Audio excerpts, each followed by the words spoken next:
नमस्कार. तृप्ती डिगीकर ऑफिशियल मध्ये आपलं स्वागत आहे. आज माझ्यासोबत आहेत निळू दामले, पत्रकार, कादंबरी लेखक आणि उस्मानाबादच्या साखरेपासून ते सिरियाच्या युद्धभूमीपर्यंत असं अफाट ज्यांचा लेखनाचा आवाका आहे असे निळू दामले आज माझ्यासोबत आहेत.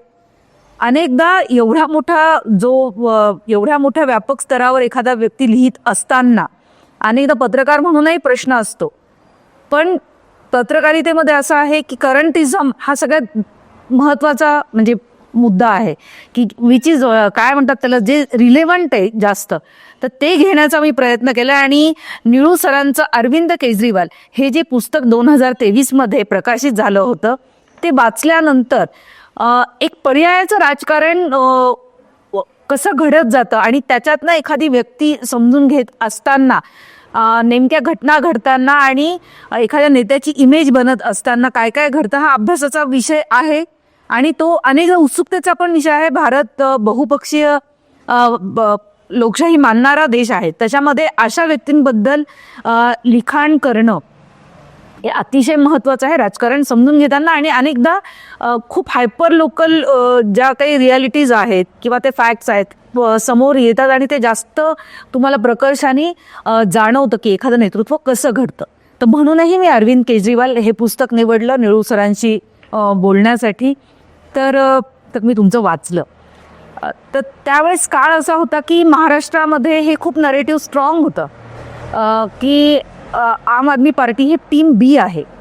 अशा काळामध्ये तुम्ही हा विषय निवडला लेखनासाठी. आणि बरेचसे पत्रकार सुद्धा किंवा ज्याला आपण मुख्य प्रवाहातले पत्रकार म्हणा किंवा तिथं पण अनेकदा टीम बी हा उल्लेख सारखा आम आदमी पार्टीच्या बाबतीत येत होता. तर तुम्ही गेल्या 10 वर्षापासून ह्या पुस्तकावर रिसर्च करताय आणि तुम्ही या व्यक्तीबद्दल लिहिलं. काय कारण होतं की या व्यक्तीबद्दल लिहावं वाटलं तुम्हाला? मला असं वाटतं की भारतातल्या राजकारणामध्ये एक अगदी वेगळा असा प्रवाह केजरीवाल यांच्यापुढे सुरू झाला. अच्छा. खरं केजरीवालांवर माझं लक्ष त्याच्या आधीपासून होतं. म्हणजे अण्णा हजारेंच्या आंदोलनात ते सामील झाले तेव्हापासून माझं त्यांच्यावर लक्ष होतं किंवा ते इवन त्याच्याही आधी. मग जेव्हा त्यांनी दिल्लीमध्ये झोपडपट्टीमध्ये कामाला सुरुवात केली त्यावेळी माझं त्यांच्याकडे लक्ष गेलं होतं. आणि त्यांच्या निवडणुकीच्या कार्यक्षेत्रामध्ये मी 3 दिवस राहिलो आणि तिकडल्या सगळ्या लोकांना भेटून पाहून आलो होतो. त्यामुळे राजकारणातले लोक ज्यावेळी केजरीवालांकडे बघत होते त्यावेळी माझ्या डोक्यात त्यांना आधीपासून ते केजरीवाल दिसत होते. ज्यावेळी केजरीवाल राजकारण करत नव्हते, देशातल्या परिस्थितीला ते रिॲक्ट होत होते, त्यांचा राजकीय अजेंडा नव्हता, काही नव्हतं, सामान्य माणसाचे प्रश्न काय असतात आणि ते सोडवावे असं एका सजग नागरिकाला जे वाटतं त्या प्रेरणेतून ते काम करत होते.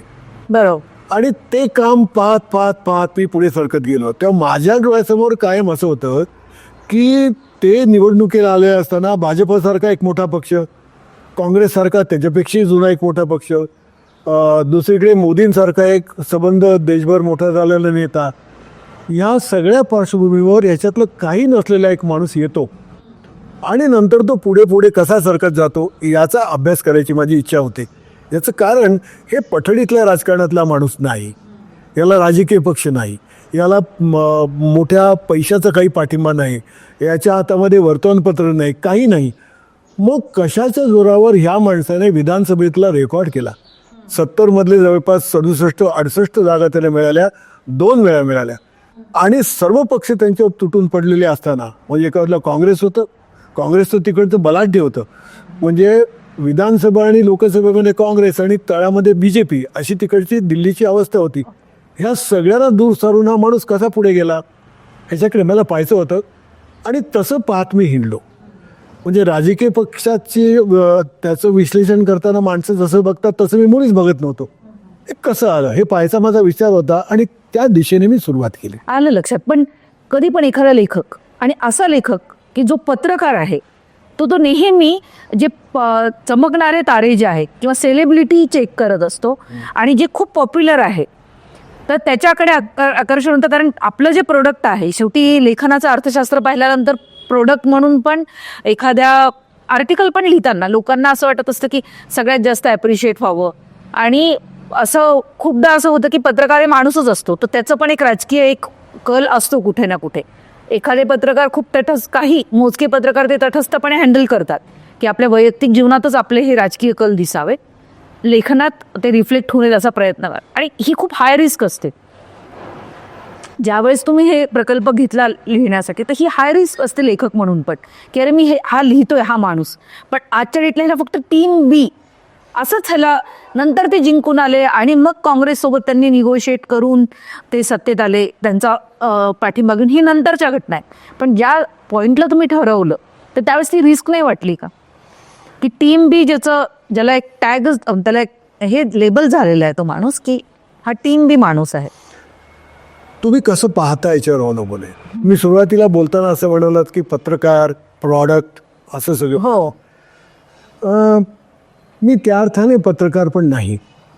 याचं कारण असं की मला ताबडतोबीने बातम्या देण्याचं बंधन माझ्यावर नाही. विषय माझे मी निवडतो. हे मी वाचक डोळ्यासमोर ठेवून निवडत नाही. मला जे काही आवडले, मी ज्या रीतीने पाहतो त्याचा भाग म्हणून मी विषय निवडतो आणि त्याच्यावर काम करत जातो. आता ते लोकांना पटो न पटो, आवडो न आवडो, पॉलिटिकल पार्लन्समध्ये त्याचा काय अर्थ होतो ह्याचे मी विचार करत नाही. इन्सिडेंटली ते पॉलिटिकल बनतात. म्हणजे उदाहरणार्थ तुम्ही आता आपण केजरीवालचं म्हणालो, अण्णा हजारे या माणसावर माझं 1972 पासूनचं लक्ष होतं. अण्णा हजारेंनी त्यांच्या कामाला ज्यावेळी सुरुवात केली राळेगण चिंदीमध्ये, ग्रामविकास आणि पाणलोट क्षेत्र विकास हे त्यांचं वैशिष्ट्य होतं. त्या काळात त्यांनी कामाला ज्यावेळी सुरुवात केली त्यावेळी 72 साली मी त्यांच्या गावाला जाऊन, ते कोणालाच माहीत नव्हते. ते सुरुवातीला आपण असं लाईव्ह लाईटमध्ये नव्हते, कार्यकर्ता हे स्वरूप होतं त्यांचं सगळ्या कामाचं. त्यावेळी मी त्यांच्याकडे गेलो आणि त्यांच्यावर लिहायला सुरुवात केली. तिथून माझं त्यांच्यावर कायम लक्ष होतं की मग ते राईट टू इन्फॉर्मेशन आंदोलनात कसे आले. आता हे सगळं पाहत असताना मला काय राजकारणाचे देणं घेणं आहे, ते पुढे कोण येणार आहे त्याच्याशी माझं लक्ष नव्हतं. मी एक असं बघत होतो की एखादा माणूस सामाजिक जीवनामध्ये सुरुवात करतो आणि हळूहळू हळूहळू कसा तो मोठा होत पसरत जातो. तो मोठा झाल्यानंतर लोक ॲनालिसिस करायला लागतात. हां, की अरे वा, ह्याच्या मोठ्या होण्याची अमुक कारणं असतील. माझं तसं नाही. माझं असं म्हणणं की मला माणूस खालून लक्ष देतो की या माणसाची काय ताकद आहे, काय होऊ शकतं, आणि मग ते मी पाहत जातो. आता ते पाहत असताना मी ज्यावेळी त्यांच्या राईट टू इन्फॉर्मेशनसाठी मी त्यांच्याकडे गेलो, त्यांच्याबरोबर राहिलो, सगळं पाहिलं, त्यांच्यावर मी लिहिलं आहे. खूप मोठं काम त्यांनी राईट टू इन्फॉर्मेशनच्या काळामध्ये केलं आहे. मोठी संघटना उभारली होती आणि खूप उत्तम काम त्यांनी केलं सगळं. हा माणूस सत्तेला चॅलेंज करेल असं त्या क्षणी मला वाटलं नव्हतं, की कदाचित त्यांनाही वाटलं नसेल. बरोबर. बहुतांश असं असतं. म्हणजे माझं गणित आहे या सगळ्याकडे पाहण्याचं, की माणसाला नेतृत्वाची हौस असते. माणसाची जी ॲम्बिशन असते ना, महत्त्वाकांक्षा असते ना, ती नेतृत्वाकडे जाणारी असते. मला स्वतःला महत्त्वाचं वाटावं हे स्वाभाविक आहे. माझ्या कुटुंबात मी काहीतरी गडबड करणार की जेणेकरून तुम्हाला महत्त्वाचं माना, जातीत, परिसरात. पण शेवटी एक एक पायरी ओलांडून माणसाला कधीतरी बरोबर जावंसं वाटत असतं, परंतु ते डिफाईन्ड नसतं. परिस्थिती आणि त्या माणसाची ताकद ह्याच्यातून ते घडत असतं. त्यामुळे अण्णा हजारेंना पुढे जाऊन आपण एक सरकार पाडू असं त्यांच्याही डोक्यात नव्हतं, ते कोणाच्याही डोक्यात नव्हतं, पण त्यांनी एक सरकार देऊन पाडलं. ही जी सगळी प्रोसेस आहे, ही प्रोसेसची पाहणं हा माझ्या इंटरेस्टचा विषय आहे. आता आपल्या इथे साधारणपणे वाचणाऱ्या माणसाने या सगळ्या गोष्टीमध्ये जाण्यात इंटरेस्ट नसतो. बरोबर. त्यामुळे एका अर्थाने मी जे काही लिहितो याला फार मोठा वाचक वर्ग नाही, कारण लोकांना पटकन उत्तर हवी असतात. अण्णा हजारे मोठे का झाले, त्यांनी ते BJP बरोबर गेले का काँग्रेसमध्ये गेले.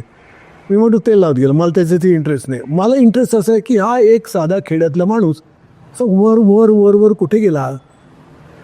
तेच मी केजरीवालाला तोच हिशोब केजरीवालांच्या बाबतीमध्ये केला की अगदी झोपडपट्टीमध्ये काम केलेला माणूस चांगलं काम केलं होतं की नाही. म्हणजे सुंदरनगरमध्ये म्हणजे साधारणपणे अलीकडचे राजकीय कार्यकर्ते जे करत नाही ते त्यांनी केलं. तो बुद्धिमान होता माणूस, बरोबर, अत्यंत मेथॉडिकल होता, शिस्तशीर होता आणि व्यवस्थित काम करत पुढे गेला. त्याच्या डोक्यामध्ये राजकारण त्यावेळी नव्हतं. त्यावेळेस नव्हतं त्यांच्या डोक्यामध्ये राजकारण. अगदी मी I do agree with you. पण आता 5 फेब्रुवारीला मतदान आहे दिल्ली विधानसभेच्या निवडणुकीचा आणि 8ला निकाल येणार आहेत. सध्या तर एक्झिट पोलचे पण प्रेडिक्शन्स चुकत आहेत, त्याच्यामुळे मी काही तुम्हाला असं काही विचारणार नाही की तुमचं प्रेडिक्शन काय. पण मला एक उत्सुकता आहे की म्हणजे 10 वर्षांपूर्वीचे केजरीवाल जी पहिली निवडणूक केजरीवालांनी जिंकली ती, आणि आता 2023 हे पुस्तक आलं आणि त्याच्यानंतरही अनेक घटना घडल्या. जसं दिल्लीचा जो दारू विक्रीचा घोटाळा आहे ते, परत BJPने हा घोटाळा नाहीये. हा नाही आहे, पण मी जे म्हणते की त्या बातम्या चालल्या. आणि दुसरं काय की ते त्यांचं केजरीवालांचं शाही घर वगैरे हे एक काही घर नाहीये. हे नरेटिव्ह पण BJPने खूप स्ट्रॉंगली वापरलं. तर हे नरेटिव्ह काम करतात. हे बघा, फॅक्ट्स ज्या असतात त्या जे ग्राउंडला जातात त्या रिपोर्टर्सला कळतात, पण तुम्ही मासेसचा जर विचार केला तर सध्या म्हणजे नेता, घोषणापत्र, नरेटिव्ह किंवा पार्टी केडर हे जे आहेत हे 4-5 एलिमेंट हे निवडणुकीमध्ये निर्णायक ठरत आहेत. याच्यामध्ये केजरीवाल हे स्वतःचं वेगळेपण कसं टिकवून ठेवतील या निवडणुकांमध्ये असं वाटतं. निवडणुकीचे 2 भाग. एक, तुमचं तळातलं केडर किती, तुमच्याबरोबर काम करणारी माणसं किती, आणि मतदारांना मतपेटीपर्यंत घेऊन जाणं यासाठी लागणाऱ्या व्यवस्थेवर तुमचं नियंत्रण किती. बरोबर. या भाग आहेत. या 3-4 घटकांमध्ये तुम्ही आता जे नॅरेटिव्हचा उल्लेख केला, जे वर्तमानपत्रातून सेटअप होतं, मासेसना जे वाटतं, हा सुद्धा एक भाग असतो. केजरीवाल किंवा तुम्ही स्वातंत्र्यपूर्व काळातल्या जुन्या किंवा स्वातंत्र्यानंतर सुद्धा 60पर्यंतच्या नेत्यांमध्ये पाहिलं तर तुम्हाला कळेल नरेटिव्ह हा भाग महत्त्वाचा नव्हता. त्यांनी केलेलं काम आणि त्या कामातून त्यांची उभी राहिलेली प्रतिमा, या गोष्टी या 2/3 होत्या आणि बाकीचा भाग 1/3 होत्या. केजरीवाल निवडून आले याचं एक कारण त्यांच्याबरोबर काम करणारी माणसे पॉलिटिकली ॲक्टिव्ह नव्हती. मी त्यातल्या अनेक लोकांना भेटलो. त्या लोकांचे स्थानिक प्रश्न हे केजरीवाल सोडवत होते आणि त्यांना शेवटी केजरीवाल सांगायचे की तुम्ही मला निवडून द्या. ती माणसं त्याच्या आधी कित्येक महिने बांधले गेलेली होती आणि त्यांचे जे सगळे महत्त्वाचे जे लोक आहेत ना, हे त्या लोकांमधून वर आलेले होते. आता त्यांना तुम्ही वरून काही सांगा, ती माणसं तुम्हाला मतदान करणारच. तेव्हा हे जे 2 भाग असतात, एक तुम्ही वर्तमानपत्रातून जी प्रतिमा उभी करतात ती, आणि तळातल्या लोकांच्या मनामध्ये असलेली प्रतिमा जी कामातून उभी राहिलेली ती. आत्तापर्यंत केजरीवाल जिंकले ते 2/3 त्यांच्या केलेले काम आणि माणसांमुळे जिंकले. म्हणजे तुम्ही आता जो उल्लेख केलात की अमुक घोटाळा, तमुक घोटाळा, की त्यांच्याकडे एवढे पैसे आहेत वगैरे, हे सगळे वर्तमानपत्रांनी उभे केलेले सगळे ह्या इमेजेस होत्या. अलीकडच्या काळात वर्तमानपत्रांच्यावर माझा विश्वास नाही, माध्यमांवर माझा विश्वास नाही. माध्यमात काम करणारी माणसं यांना वास्तव समजत नाही. त्यांना जे फीड केलं जातं ते वास्तव आहे असं ते मांडतात आणि तेच वास्तव लोकांच्या समोर आल्या कारणाने लोकांना ते खरं वाटतं. म्हणजे तुम्हाला सांगतो, हे अगदी खाजगी मजेशीर गोष्ट आहे. आत्ता बोलताना मला सुचली, लवासावर मी पुस्तक लिहिलं आणि लवासा हे त्या काळात अत्यंत वादग्रस्त असं प्रकरण होतं खूप. कारण त्यात शरद पवार होते, राजकारण होतं, मेधा पाटकर होत्या, खूप वादग्रस्त प्रकरण होतं. मी त्याच्याकडे विकासाचा भाग म्हणून पाहत होतो. मला पत्रकार म्हणून मी सगळे त्याकडे पाहत होतो.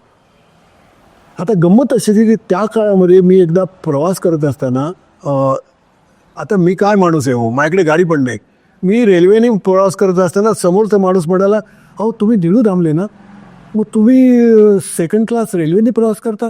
म्हटलं म्हणजे काय, मी तर हेलिकॉप्टरने गेलं पाहिजे. म्हटलं मी हेलिकॉप्टरने कसं काय जाणार? तर ते मला म्हणाले, आम्हाला सर्वांना हे कळलेलं आहे की तुम्ही आणि सुप्रिया सुळे यांनी मिळून 25-50 एकर जमीन घेतलेली आहे, तुमची एक कंपनी आहे आणि तुम्ही त्या सगळ्या व्यवहारामध्ये आहात. तुम्ही त्याला म्हटलं बरं आहे बाबा, ते हेलिकॉप्टर मला द्या, मला हवं आहे, आणि ती 25 एकर जमीन आहे कुठेही सांगा, ती माझ्या नावावर असेल तर मी घेतो. हे कुठून आलं? माझ्याकडे शून्य, माझ्याकडे काही पैसा अडका, माझा काही संबंध नाही. शरद पवारांशी माझा काही संबंध नाही, ते पुढारी आहेत. 1-2 वेळेस चुकून पुढे भेटला असेल तर हे कुठून आलं? हे कोणी क्रिएट केलं? म्हणजे असं केजरीवालांचं घर खूप शाही आहे, त्याच्यामध्ये खूप चांगल्या ॲम्युनिटीज त्यांनी आहे, तर हे पण एक कृत्रिम एक नरेटिव्ह रुजवलं गेलं. जे कारण काय होतं की ते रुजवण्यामागे BJPचं जे असतं ग्राउंडचं काम, तर ते प्रत्येक वॉर्ड वाईज काम करतात आणि प्रत्येक सेगमेंट जो वोटरचा जो आहे, जनतेचा म्हणल्यापेक्षा वोटरचा, की कारण मिडल क्लास शिकलेला एक सुस्थापित तरुण जो एक वेलफेअर स्टेटसाठी तो भाळतो आणि तो त्याच्या मागे लागतो, त्या मध्यम वर्गाचं वोट केजरीवालकडनं घेण्यासाठी म्हणून हा बीजेपीने तयार केलेला नॅरेटिव्ह असू शकतो तुमच्या म्हणण्याप्रमाणे. आणि USP केजरीवालचा साधेपणा आहे हे मी तुम्हाला त्याच्यामुळे पण त्याला पण एक छेद देणं हे बीजेपीचं टार्गेट असू शकतं. तुम्ही फार छान मुद्दा काढलाय. तर हा मुद्दा आता लोकांना कळायला पाहिजे. उदाहरणार्थ मतदानाला माणूस ज्यावेळी जातो त्यावेळी एका बाजूला वास्तव असतं जे त्याच्यावर प्रभाव टाकत असतं आणि दुसऱ्या बाजूला क्रिएट केलेलं नरेटिव्ह असतं. बरोबर. अलीकडच्या काळामध्ये संबंध जगभर, म्हणजे मी इथेच नव्हे, मी या अमेरिका युरोपाचाही मी अभ्यास करतो, संबंध जगभर असं घडलेलं आहे की माणसांना माध्यमामधून तयार केलेल्या प्रतिमा एवढ्या प्रभावी ठरतात की त्या वास्तवाकडे सुद्धा माणसं दुर्लक्ष करतात. बरोबर. तुमच्या घरात नोकरी नाही, हां, तुम्ही बेकार आहात, हे वास्तव तुम्हाला दररोज चटके देत असतं. तरीसुद्धा मतदानाच्या आधी व्हॉट्सॲपवरून, इतर क्लिप्सवरून आणि भाषणांमधून जे त्यांच्या भेजावर एवढं मारलं जातं की मतदानात जाईपर्यंत, आणि अर्थात पैसे देतातच, की त्यांच्या मनात वाटतं की आपला विकास झाला आहे, मी फिरलो आहे खेड्यामध्ये, मला लक्षात येतं. मी त्याला प्रश्न विचारतो की अरे तुला नोकरी नाही, तुझा मुलगा बाहेर गैरातीगिरी करतो, काय करायचं? तो विसरतो आणि तो म्हणतो की नाही, मी या उमेदवाराला मत. हे कुठून झालं? मला असं वाटतं की जगामध्ये आता असं घडलेलं आहे की वास्तव हे कमी राहतं आणि वास्तवाचं उभं केलेलं विकृत चित्र, खोटं चित्र हे माणसावर अधिक प्रभावी ठरतं. हे जगामध्ये आता घडतंय आणि माझ्या दृष्टीने तोच चिंतेचा विषय आहे. अगदी बरोबर. पण आता आणि हे जे झालं, आता आपण परत त्या विषयावर, हे तुमचं अगदी करेक्ट आहे की नरेटिव्ह आणि माध्यमांचा गैरवापर होतो आणि एक आभासी जगामध्ये वावरणारा खूप मोठा मासेसमधला खूप मोठा भाग आहे. हे अगदी मान्य आहे. समजा एखादी व्यक्ती सकाळी 9ला ऑफिसला निघते आणि ती 8ला येते आणि त्याच्यानंतर ती रील स्क्रोल करते आणि रीलमधनं येणारं ज्ञान, ते ह्याचं पण ॲनालिसिस कुठंतरी पॉलिटिकल पार्टीज आणि त्यांचे जे मीडियाची टीम आहे त्यांना हे माहिती असतं की मासेसपर्यंत कधी, कुठं आणि कसं पोहोचायचं. ह्याचा अभ्यास करूनच ते असं खोटं पसरवतात. म्हणजे हे एकदम डिझाईन्ड खोटं असतं. पण केजरीवाल ही व्यक्ती आणि एकूण आम आदमी पार्टीच ही खूप मीडिया लिटरेट लोक आहेत. ह्यांना सोशल मीडियाची ताकद माहिती आहे, ह्यांना न्यू मीडियाची ताकद माहिती आहे, ह्यांना इंटरनेटची ताकद माहिती आहे. अनेकदा तर मला असं वाटतं की अण्णा आंदोलन असेल आणि तेव्हापासून केजरीवालचं जे रायझिंगची पूर्ण प्रोसेस आहे ती सोशल मीडियाने उचलून घेतलेली आणि नंतर मेनस्ट्रीम, जो सोकॉल्ड मेनस्ट्रीम मानला जातो, तो मीडिया त्यांनी त्याला लाईमलाईटमध्ये आणि तोपर्यंत त्यांनी आणलं नाही. पण केजरीवाल यांचं जे एक नेतृत्व घडलं त्याच्यामध्ये आधी पण असे नेतृत्व आलेले जे प्रस्थापित पक्षांना ज्यांनी सुरुंग लावला आणि त्यांनी स्वतःचं नेतृत्व घडवलं. पण मीडियाचा अफाट वापर केजरीवाल यांनी केल्यामुळे केजरीवाल आज 10 वर्षातच राष्ट्रीय नेतृत्व म्हणून समोर आलेली नाही. हे नशिबात अनेकांच्या नाही आहे. म्हणजे कसं की थेट तुमची कॉम्पिटिशन कोणाची आहे? राहुल गांधींची. तुमची कॉम्पिटिशन कोणाशी आहे? नरेंद्र मोदींची. हे सगळं मीडियाने क्रिएट केलेलं असतं. तुम्हाला सांगतो, वर्तमानपत्राच्या किंवा मीडियाच्या ऑफिसमध्ये माणसं जी बसलेली असतात ज्यांचा वास्तवाशी काही संबंध नाही, हां, ही माणसे क्रिएट करतात की काहीतरी लावून धरा. पुन्हा तुम्हाला सांगतो की नाही, पण तुम्ही फक्त मीडिया म्हणताय. आता जे चर्चासत्रांमध्ये वेगवेगळ्या क्षेत्रातले पण लोक येतात. काय असतात? कोण असतात? काय अनेकदा पत्रकारही नसतात, अनेकदा पॉलिटिकल एजन्सीचे लोक असतात, एखाद्या पॉलिटिकल स्टडीज आणि अनालिसिस करणाऱ्या रिसर्च संस्थेचे अनालिसिस करणाऱ्या लोकांच्या मध्ये त्यांचं पुस्तक घेतलं, 500 पानाचं पुस्तक असतं, त्याच्यामध्ये 50 पानं मजकूर असतो, 450 पानं भुस्सा भरलेला असतो. भुसा म्हणजे PR म्हणायचे का तुम्हाला? वेळेपणाही आहे, PR आहे, स्वतःची लाल करणं आहे, सगळं आहे.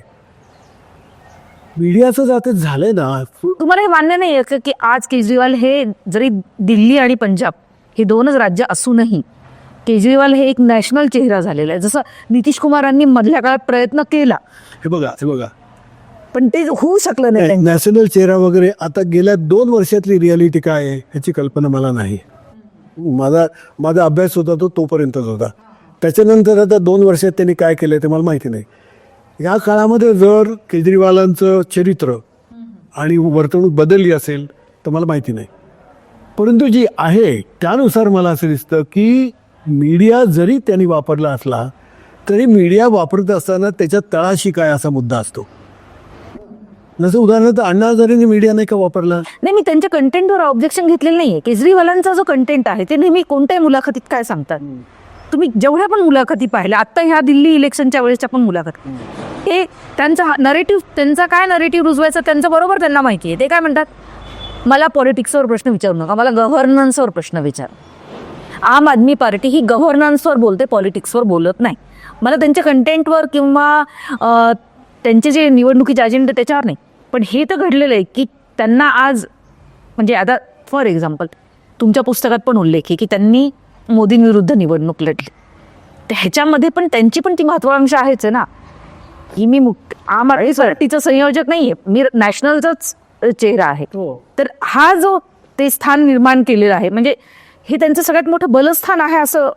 नाही नाही, हे मी तुम्हाला सुरुवातीला सांगितलं की माणूस असा पायऱ्यात चढत चढत जातो वर. हां, सुरुवातीला त्यांच्या डोक्यात काही नव्हतं, पण मुख्यमंत्री झाले. त्यांच्या डोक्यात येणं स्वाभाविक आहे की मी उद्या प्रधानमंत्री होईन, त्यांच्या डोक्यात येणं स्वाभाविक आहे. हो, परंतु त्यासाठी ते काय काय करत जातात. आता दुरून पाहताना माझं असं लक्षात आलं की केजरीवालांचं सगळं जे बळ होतं हे त्यांच्या दिल्लीतल्या कामामध्ये होतं. बरोबर, अगदी. नंबर 2, दिल्लीमध्ये खूप मेहनत करून गोळा केलेली माणसं हे त्यांचं मुख्य बळ होतं. आणि नंतर त्याला जोड म्हणून त्यांनी मीडिया वापरला. बरोबर बरोबर. पण ही खालची जी 2 बलस्थानं होती की त्यांची बलस्थानं दिल्ली सोडून बाहेर नाहीत. मग ते कसे नॅशनल लीडर होतील. त्यांनी का करावं, मलाही कधी कोणी ओळखलं नाही, मी त्यांचा सल्लागार नाही, मी त्यांना एकदाही भेटलेलं नाही. पण माझ्या लक्षात येत होतं की महाराष्ट्रात उमेदवार उभे केले, काय संबंध त्या उमेदवारांचा, ती माणसं का आतमध्ये गेली, त्यांचं खाली काय काम होतं, काही संबंध नाही. मी सांगत होतो की सगळे पडणार लोक. आता हे त्यांनी का उद्योग केला की इकडे उमेदवार उभे करू, आपला मतांचा टक्का वाढवू, आपण नॅशनल होऊ. अशा अर्थाने माणूस नॅशनल लीडर होऊ शकत नाही. काँग्रेस नॅशनल लीडर, काँग्रेसमध्ये राहुल गांधी हे कुठेही असले तरी नॅशनल लीडरचं कारण 100 वर्षाचा इतिहास असतो. BJPला RSSचा 100 वर्षाचा आणि नंतरच्या जवळपास गेल्या 50-55 वर्षाचा खालचा संघटनांचा इतिहास आहे. आणि त्यामुळे मोदी हा माणूस जरी गुजरातच्या पलीकडे लोकांना माहीत नव्हता तरीसुद्धा तो 5 वर्षात संबंध देशभर जाऊ शकतो, याची सगळी यंत्रणा त्यांच्या हाताची आहे. हे केवळ नुसतं मीडियातलं नाही आहे, त्यांच्या पाठीमागे मोठं संघटनेचं बळ आहे. बरोबर. हे संघटनेचं बळ केजरीवालकडे नव्हतं, कधीच नव्हतं. दिल्लीच्या बाहेर, पंजाबमध्ये पण नाही, हरियाणामध्ये नाही. हा उद्योग या माणसाने का केला मला कळायला मार्ग नाही. म्हणजे तो सुंदरनगरपासून दिल्ली विधानसभेवरून पोहोचला ते मला समजू शकतो आणि त्याची सगळी मांडणी मला समजू शकते. त्याचं पुढलं सगळं लॉजिकल नाही. आणि अशा रीतीनं आतासुद्धा तुम्ही विचारत मला प्रश्न, शक्यता अशी की आतासुद्धा तो कदाचित दिल्लीच्या निवडणुकीत टिकेल, पण तो नॅशनल होणार नाही. गुजरातमध्ये मार खाल्ला. तुम्ही या पुस्तकात असं म्हणताय की केजरीवाल ही अशी व्यक्ती आहे ज्यांनी राजकारणाचा प्रवाह बदलला. हे तुम्ही म्हणजे मग ते नॅशनल होऊ शकत नाहीत असं तुम्हाला एवढं स्ट्रॉंग. तो प्रवाह पुढे नेण्याची त्यांची ताकद नाही. ती ताकद त्यांना उभी करण्यासाठी 25 वर्ष खर्च करावे लागतील, 2 वर्षात नाही होणार. पण एक आहे ना की आता कसे स्वातंत्र्य आंदोलनाचा एक त्यावेळेस एक प्रभाव होता आणि ती नैतिकता जपणारे नेते काँग्रेसमध्ये होते एका मोठ्या पार्टीमध्ये. हे लोकांना कळत नाही की 20-25 वर्षाच्या काळ गांधी देशामध्ये किती फिरले माहिती आहे लोकांना. आणि ते कारमधून नाही फिरलेले आणि ते प्रेस कॉन्फरन्सेस घेत फिरत नव्हते. ते जे फिरले त्यांनी देश जोडला, त्यामुळे गांधी मोठे झाले. मीडिया प्रभावानं नव्हे. गांधींच्याबरोबर पटेल होते. पटेलांना गांधींनी सांगितलं की जाऊन शेतकऱ्यांचा प्रश्न काय तो बघा. आणि म्हणून पटेल 3 वर्ष बारडोलीमध्ये प्रत्येक खेड्यात जाऊन शेतकऱ्याला भेटून त्यांचे प्रश्न समजावून घेत होते. त्याच्यानंतर बारडोलीचा लढा उभा राहिला आणि म्हणून तो देशभर पसरला. म्हणजे थोडक्यात तुम्हाला असं म्हणायचं आमटी केडर शिवाय ग्राउंड एक पॉलिटिकल पार्टीचे शब्द मला सांगू, खाली तुमचं काम तुम्ही लोकांकडे जाता का आणि ते तुम्ही कसं जाता, मीडियातून जाता का. आता अलीकडच्या काळामध्ये माणसं मीडियातून जातात. ते सगळे कचकड्याचे लोक आहेत, हे सगळे माध्यमातून तिकडे गेलेले लोक आहेत. केजरीवाल जोपर्यंत माध्यमातून लोकांकडे गेला नव्हता तोपर्यंत त्याची ती ताकद होती. आता उदाहरणार्थ पंजाब, गुजरात, हरियाणा 3 ठिकाणी गेले, तिथे लोक त्यांना काय ओळखतात, पेपरमध्ये आले तेवढंच. त्याची माणसं होती का खाली. अमरावती माणसावरती का झाली नाही. म्हणजे केजरीवाल असे आहेत, केजरीवाल तसे आहेत, यावरच लोकांनी मतदान केलं. सुंदरनगरमध्ये तसं नव्हतं. त्यांनी केजरीवालनं पाहिलेलं होतं. अण्णा हजारेंचं राळेगाव सिंधेली आसपासच्या गावामध्ये केलेलं जे काम आहे, हे काम तिकडल्या लोकांना माहिती आहे. त्यांच्याबरोबर उदाहरणार्थ राईट टू इन्फॉर्मेशनमध्ये ते शिबिरं घेत, त्याच्याबरोबर माणसं बसतात, 100-100, 200 कार्यकर्ते असत. हे सगळं त्यांचं बळ होतं. पण ते बळ घेऊन हे ग्रस्त ज्यावेळी दिल्लीत गेले त्यावेळी ते मोडणं उघड होतं.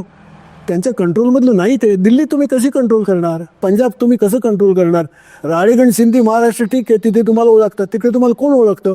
मग तिथे तुम्ही माध्यमातून जायचा प्रयत्न केला. खलास, माध्यमं आहेत, माध्यमं फसवी आहेत. आणि अलीकडच्या काळामध्ये माध्यमं अत्यंत भ्रष्ट झाल्या कारणाने त्याचा बेसच गेलेला आहे. त्यामुळे ते आणखीन पंचायती ते खोटे इमेजेस तयार करतात. जोपर्यंत वास्तवाशी माध्यमाचा संबंध असतो, आता उदाहरणार्थ आम्ही कित्येक वर्ष आम्ही रिपोर्टाजीस लिहित होतो, बरोबर. मोठमोठे लांब लांब रिपोर्टाजीस असायचे. आम्ही गावात जात होतो, हिंडत होतो, लोकांशी बोलत होतो. आज किती लोक गावात जातात? आज वर्तमानपत्रातून आता उदाहरणार्थ तुम्ही या सगळे इलेक्ट्रॉनिक मीडियामध्ये पहा. इलेक्ट्रॉनिक मीडियामध्ये किती डॉक्युमेंटरी दाखवतात मला महाराष्ट्राबद्दल. महाराष्ट्रातल्या स्त्रिया, काही जे असतील ते, या लोकांच्या जीवनाबद्दल मला सांगा, मीडियातून मला काय पाहायला मिळतं? कुठे डॉक्युमेंटरीज? जे पुढारी सांगतात ते माध्यमातील लोक आमच्या ताटात आणून ओतत असतात. माध्यमाचं काम आहे की मला वास्तव दाखवलं पाहिजे, दाखवतच नाहीत. म्हणून ज्यांचं मुळात वास्तव होतं आणि ते माध्यमात मांडलं त्यांना जमलं. ज्या क्षणी तुम्ही माध्यमात आणून मिळत, अण्णा हजारे तिथेच संपले, येडं फटकायला लागले. नंतर खाली काय आहे, कोण तुम्हाला ओळखतं? कर्नाटकातला माणूस किंवा मणिपूरचा माणूस, अण्णा हो, त्याला अण्णा काय माहिती? त्याला अण्णा हे माध्यमातून दिलेल्या गोष्टीमुळे माहिती. गांधीजीने ओळखत होते ते माध्यमामुळे नव्हे, फिरत होते. बारडोलीमध्ये पटेल फिरले, जागोजागी आश्रमांमध्ये गांधीजींची माणसं असत आणि ती गांधीजी. पण केजरीवालांचं जे एक काम करण्याची पद्धत जी आहे, तर सबकुच केजरीवाल असं एक आम आदमी पार्टीचं आहे अशी पण टीका करे याबद्दल. मग हे एक कारण आहे का की ते, कारण त्यांना कसं कुछ मोदी नाही आहे ना, मी ते नाही म्हणत आहे, पण मोदींची जी काय म्हणतात फिरण्याची जी क्षमता आहे किंवा त्यांच्याकडे जे मशिनरी आहे त्यांच्याकडे नाही, ती त्यांच्याकडे नाहीये. एक त्यांचं आपलं हे कमकुवत बाजू, बळ कमी आहे. हा, बळ कमी आहे. दुसरी गोष्ट की ते असं एखाद्याला चार्ज देऊन टाकत नाही, जसं पंजाबमध्ये आहे. तर पंजाबमध्ये की आता पंजाब इलेक्शनची जबाबदारी जे आपण डेलिगेशन ऑफ अथॉरिटी जे म्हणतो ते केजरीवालमध्ये कमी आहे असं वाटतं का तुम्हाला? आहे, कमी आहे. आता असं आहे की त्यांचा विश्वास नाहीये अनेकांवर. आता बघा, तुम्ही ज्यावेळी सांगता, मी असं म्हणू शकतो की केजरीवालांची कार्यपद्धती मला माहिती आहे, कारण मी अभ्यास केला पूर्णपणे. केजरीवाल असं वागतात असं सांगणाऱ्या पत्रकारांनी किती आता नीटपणे अभ्यास करून मांडला आहे. केजरीवालांवर किती पुस्तकं लिहिली गेली. केजरीवाल, आता मी सुद्धा पुस्तक लिहिलं, वाचत नाहीत लोक फारसे, लोकांना इंटरेस्ट असतो. हा माणूस असं वागतो हे बरोबर आहे, परंतु असं वागणं आणि त्याचं एकूण चरित्र किंवा तर भविष्य याच्यातले एक संबंध तुम्हाला क्रिएट करावा लागतो. बरोबर. आता हा माणूस IAS असं का वागतो असा एक प्रश्न आहे का? मग होणारच ना. गंमत तीच आहे. म्हणून फरक काय पडतो, तुमचं कार्यक्षेत्र ज्यावेळी मर्यादित होतं त्यावेळी तुम्हाला पॉवर डेलिगेट कराव्या लागल्या. केजरीवालांनी भरपूर पॉवर डेलिगेट केलेले आहेत सुरुवातीच्या काळामध्ये. निर्णयाचे अधिकार माझ्या हातात, बाकी सगळे बरोबर. कार्यक्षेत्र वाढलं की तुम्ही डेलिगेट करत नाही आणि तुमच्या हातात हुकुमशाही आली की वाट लागली. आणि हे जगातल्या कुठल्याही मोठ्या मोठ्या कॉर्पोरेशनच्या बाबतीमध्ये सुद्धा होतं, हे तुम्ही लक्षात घ्या. त्यामुळे ते सांभाळण्यासाठी तुम्हाला खाली तळात पसरण्यासाठी एक इन्स्टिट्यूशनल स्ट्रक्चर लागतं. बरोबर. गांधी आणि काँग्रेसना त्यांचं खादी, अमुक तमुक, हजार संस्था, हजार माणसं पसरलेली होती, त्यातून सगळं घडत होतं आणि त्यामुळे ते टिकू शकत होते. म्हणजे संस्थात्मक कामासाठी पण एवढी मोटिवेटेड नाही ना झालं पुढे. संस्थात्मक काम झालं नाही त्यांनी. म्हणजे केजरीवाल बघा, IRS मधला माणूस आहे, त्याला त्याच्या कामाची पद्धती. केजरीवालांच्या कामाची गंमत काय आहे की पहिली गोष्ट ते पॉलिटिकल पार्टीच्या पद्धतीने पुढे गेले नाही. एक नंबर 2, ते म्हणतात तो शब्द महत्वाचा आहे आणि तोच लोकांनी विचार की ते गव्हर्नन्सच्या बाजूने गेले. होय, गव्हर्नन्स एक स्वतंत्र कला आहे, त्याचा पॉलिटिकल आयडिओलॉजीशी संबंध नाही. गव्हर्नन्स एक टूल आहे, जे टूल तुम्हाला वापरावं लागतं. हे टूल त्या माणसाने व्यवस्थित गव्हर्नन्सचं वापरलं, पण ते टूल वापरण्यासाठी त्यावेळी त्याच्या हाताखाली यंत्रणा होती. IRS कलेक्टर बसतो, त्याच्या हाताखाली संबंध सेट यंत्रणा असते. मी जाऊन बसलो तर माझ्या हात होईल का, माझं कोणी ऐकेल का? नाही, तुम्ही जे म्हणता यंत्रणांचं थोडंसं मला याच्यामध्ये ऍड करावं वाटतं की जेव्हा नजीब जंग होते किंवा अनिल बैजल दिल्लीचे राज्यपाल होते, तर त्यावेळेस या दोघांनी पण IAS ऑफिसर्सला असं सांगितलं की जेव्हा मुख्यमंत्री दिल्लीच्या कचऱ्यावर बैठक बोलवतात तेव्हा जायचं नाही, आणि अनेक प्रशासनातले अधिकारी गेले नाही. तर ती डोकेदुखी झाली होती केजरीवालांसाठी. प्रशासन त्यांच्या हातात नव्हतं, दिल्लीचा दर्जा काही पूर्ण राज्याचा नसल्यामुळे पण तरीही हा आता हे जे आहे की यमुना, आता या निवडणुकीमध्ये अजेंडा आहे की यमुना अजून तुम्ही स्वच्छ केली नाही. तर केजरीवालांनी त्याचं मांडलं की कोणत्या साईडनी यमुना दूषित होतीये, UP-कडनं कुठं दूषित होतीये आणि शेजारच्या दुसऱ्या एका राज्यातनं कशी दूषित होती, हे त्यांनी मांडलं. ते म्हणे की हे राज्य तर आम्हाला सहकार्य करणार नाही, कारण इकडे दोन्हीकडे BJPचं शासन आहे. तर आम्ही काय करणार की ते पाणी येण्याच्या आधीच इकडे, तर ते आम्ही ते प्युरिफिकेशनचे तिथंच दिल्लीमध्ये एंट्री करतानाच आम्ही तिथे युनिट लावणार, डेव्हलप करणार, आणि शुद्ध म्हणजे आणि आम्ही सरकारचं, केंद्र सरकारची मदत न घेता पण हे करून दाखवू, असं त्यांनी सांगितलं. म्हणजे हा माणूस तसा गव्हर्नन्स बाबतीत खूप सुशिक्षित आणि खूप ऍडव्हान्स पण आहे. वाकडं आहे, केंद्र सरकार छळत आहे त्याला. नाही, पण बघ, किती तुम्ही वाकडं असेल, तुमच्यामध्ये खूप इगो आहे, पण पैशाचं तर सोंग नाही घेतायत ना. त्यांनी ते प्रूव्ह करून दाखवलं ना स्वतःला. त्यांचं उदाहरणार्थ आता त्यांनी जे शाळांमध्ये जे काम केलं. हा, आता तुमच्या या पुस्तकातच तुम्ही तो उल्लेख केलेला आहे पैशांचा, की त्यांनी पैसे कसे कसे गोळा केले, वापरले. आता ह्याच्यात तुम्ही लिहिलंय की कंट्रोलर अँड ऑडिटर जनरल यांनी दिल्ली सरकारच्या आर्थिक आणि वित्तीय कामगिरीबद्दल 2017-18 सालचं निरीक्षण नोंदवलंय. त्यात म्हटलंय की 2013-14 साली दिल्ली सरकारची तूट 3,942 कोटींची होती. ती तूट जाऊन 2018-19 साली दिल्ली 119 कोटी शिल्की झाली. म्हणजे हे प्रशासनाचं बळ त्यांच्या पाठी नसताना या माणसांनी हे करून दाखवलं ना. नाही हे ते, आणि त्याच्या पुढे लिहिले या काळात केंद्र सरकारचं अनुदान 2,184 कोटी रुपयांनी कमी झालं असूनही दिल्ली सरकारनं विविध कामांवरचा खर्च 32,000 कोटींवरून 40,000 कोटींवर नेला. हे ऍडमिनिस्ट्रेटिव्ह स्किल म्हणतात त्याला. याचं पॉलिटिकल आयडिओलॉजी पण ऍडमिनिस्ट्रेटिव्ह चे लोकच तुमच्या अगेन्स्ट असताना त्यांनी करून दाखवलंय ना. करून दाखवलं. म्हणजे फॅक्टर्स काय आहो, दिल्लीला गंमत अशी की दिल्लीला सर्वात जास्त टॅक्स कलेक्शन आहे, कारण दिल्लीमध्ये राहणारे सगळे सरकारीच आहे, बरोबर. बाकीचे सरकार, दिल्ली ही रिचेस्ट आहे, आणि म्हणून जमलं त्यांना मुंबईत येऊन करून दाखवा म्हणून, औरंगाबादला येऊन करून दाखवा. केजरीवालला जमणार नाही. ही त्या माणसाची हुशारी की आपण इथे सरप्लस आहोत, हे आपण नीटपणे वापरावं, आणि त्याने ते केलं. मुंबईत नाही करता येणार त्यांना. पण त्याच्यावरून हे तर प्रूव्ह झालं ना की त्या माणसाचा जो एक पद मिळवण्याची जी महत्वाकांक्षा आहे ती किती कन्स्ट्रक्टिव्ह माइंडची आहे, हे तर प्रूव्ह होतच आहे ना. त्याने कन्स्ट्रक्टिव्ह वगैरे नाही. तो माणूस काही पावलं टाकत गेला, बरोबर. त्याचं ॲडमिनिस्ट्रेशन त्याला उत्तम समजतं. रिसोर्सेस कसे येतात, कुठे जातात, त्याच्यावर त्याचा पूर्णपणे कंट्रोल आहे. सुदैवाने तो कंट्रोल ठेवल्यानंतर त्यांच्या जबाबदाऱ्या इतर राज्यांच्या मानाने कमी आहेत. महाराष्ट्र कुठल्याही मोठ्या राज्यामध्ये गेला तर बेकारीचा प्रश्न आहे, पोलिसांचा प्रश्न आहे. दिल्ली हा अगदी छोटा भाग आहे, आणि तिथे त्यांना ते जमलं. म्हणून तोच प्रॉब्लेम आहे की दिल्लीमध्ये त्यांना जमलं ते देशात त्यांना जमेल का, हे सर्व आमच्याही तरी डोक्यात होतं. तेव्हा माझ्यासारख्या माणसाच्या लक्षात आलं की तुम्ही जर खर्च आटोक्यात ठेवलात, तुमचे रिसोर्सेस नीटपणे गव्हर्नन्स आयडिओलॉजीची काही संबंध नाही, हे जर तुम्ही केलं तर तुम्हाला गोष्टी नीटपणे करता येऊ शकतात. हा गव्हर्नन्सचा भाग, आणि ते त्या माणसाने बरोबर साधलं. पण म्हणून तुम्ही त्याच्यावर पॉलिटिकली देशबीज याच्यावर जाऊ नका. ती कपॅसिटी प्रूव्ह करण्यासाठी त्याला खूप काम करावं लागणार आहे. ते काम करायचे आहेत, त्यांनी उड्या मारल्या. ठीक आहे, बरोबर आहे. आता हे नजीकच्या काळात प्रूव्ह होईल जे काही.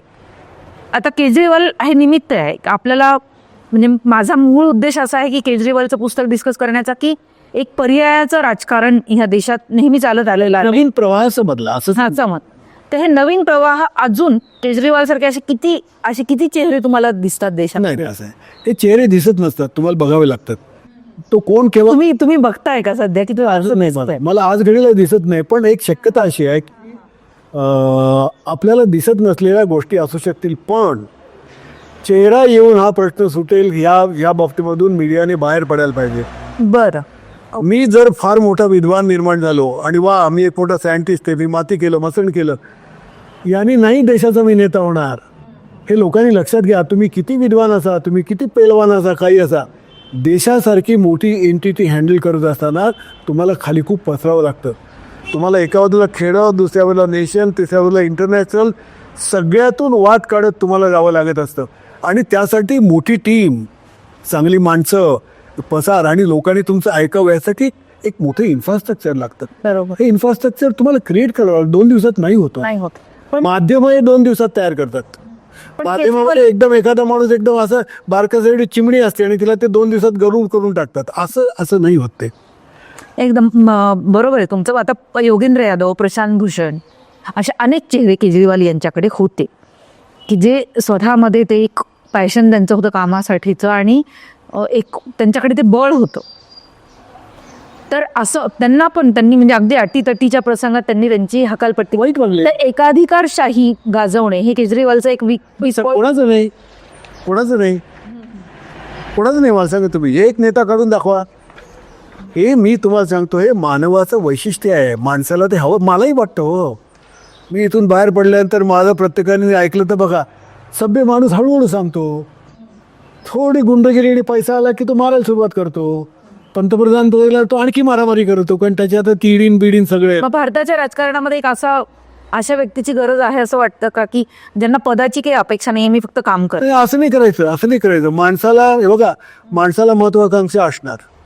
मी आपलं घरी बसीन असं नाही. माझं लोकांनी ऐकलं पाहिजे, मला लोकांनी मोठं म्हटलं पाहिजे. मी राजकीय पटावरचं बोलतीये. जसं जोपर्यंत उद्धव ठाकरे हे फक्त पक्षप्रमुख होते तोपर्यंत संघटन मजबूत होत होतं. चिल्लर माणसं सोडा. आणि दुसरं, जसं महात्मा गांधींना कोणत्याही पदाचं त्यावेळेस महत्वाकांक्षा नव्हती. पद वगैरे हे ना, हे फिलॉसॉफी वगैरेच्या भानगडीत जाऊ नका.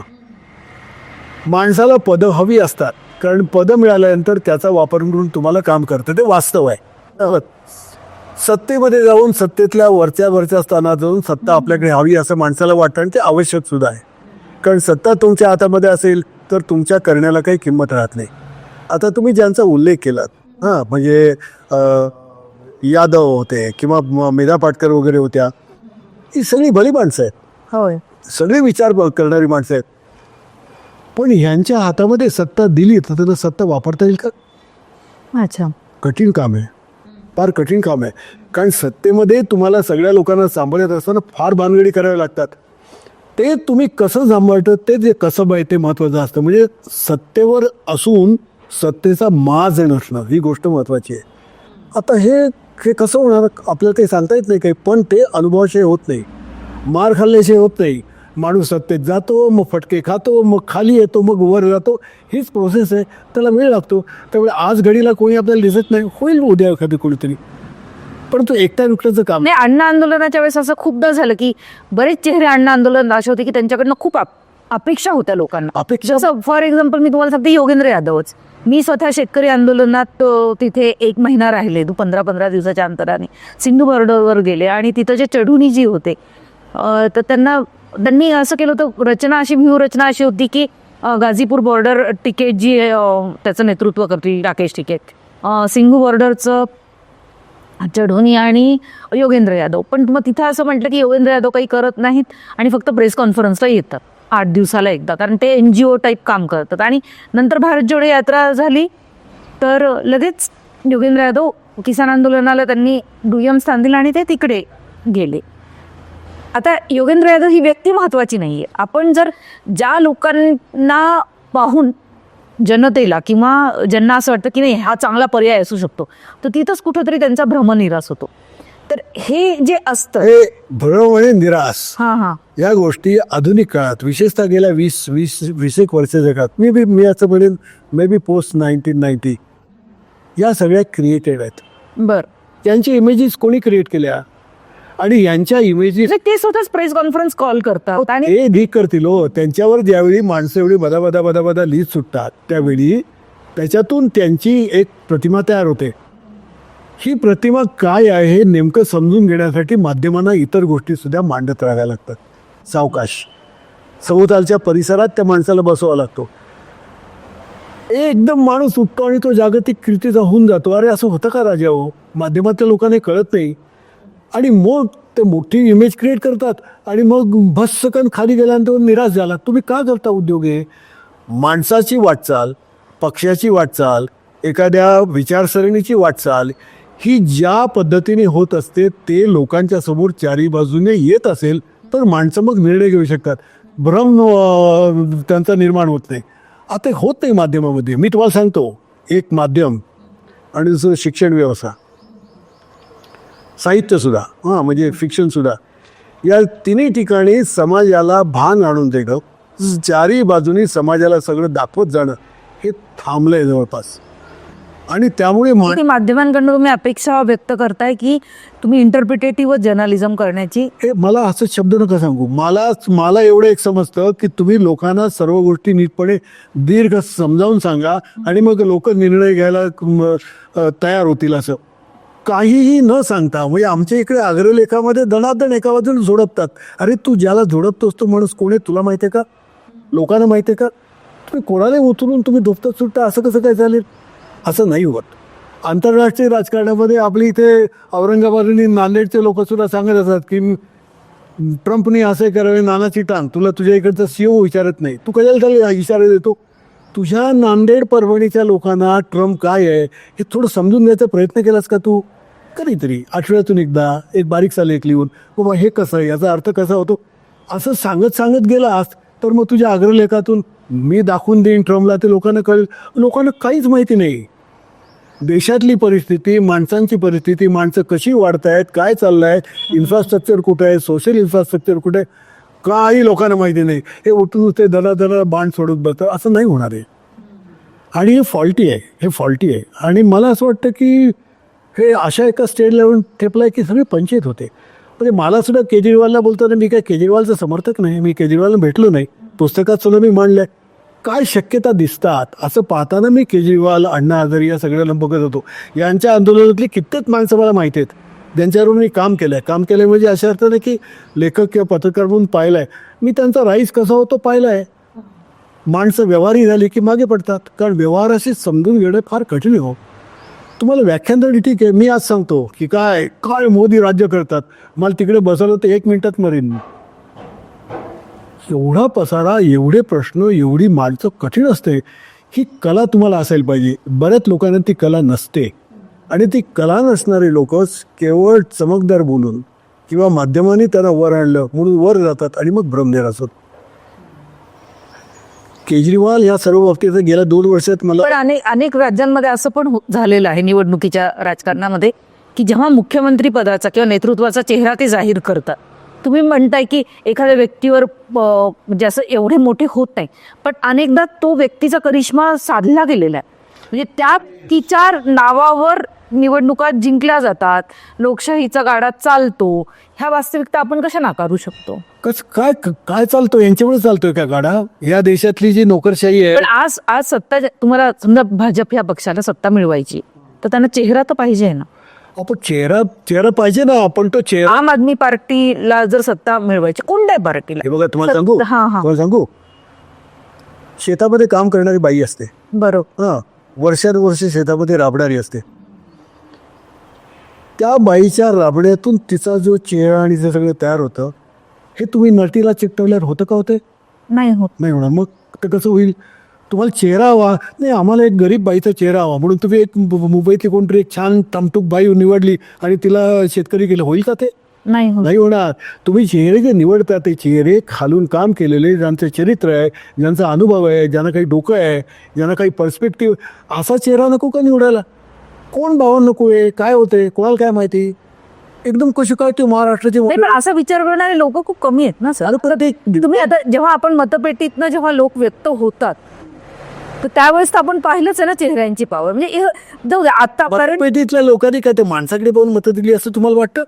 मग इंदिरा गांधींचा असाच करिश्मा होता ना, करिश्माई व्यक्तिमत्व. त्यावेळी काँग्रेसचं अनेक खालपर्यंत काँग्रेसची माणसं होती शिल्लक, आणि ज्यांना काँग्रेसचा एक इतिहास होता. बीजेपीत सुद्धा तुम्हाला सांगतो, बीजेपीत सुद्धा RSS मध्ये काम केलेले जुने अनेक लोक आहेत की ज्यांचं काम लोकांना माहिती आहे, ज्यांना लोक ओळखतात आज.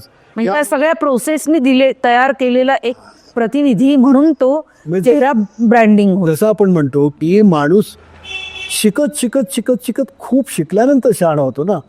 आपल्या इथे त्याला चौथ्या इयत्तेत त्यांनी एका कुठे भाषण केलं, पाचवी इयत्तान तो भाषण करतो वक्तृत्व स्पर्धेमध्ये, की लगेच नांदेडच्या पेपरमध्ये महाराष्ट्राचा भावी वाजपेयी सुरू. अरे तो 5व्या इयत्तेतला मुलगा आहे यार, त्याला आत्ता कुठे कळतंय काहीतरी. असं का तुम्ही करता?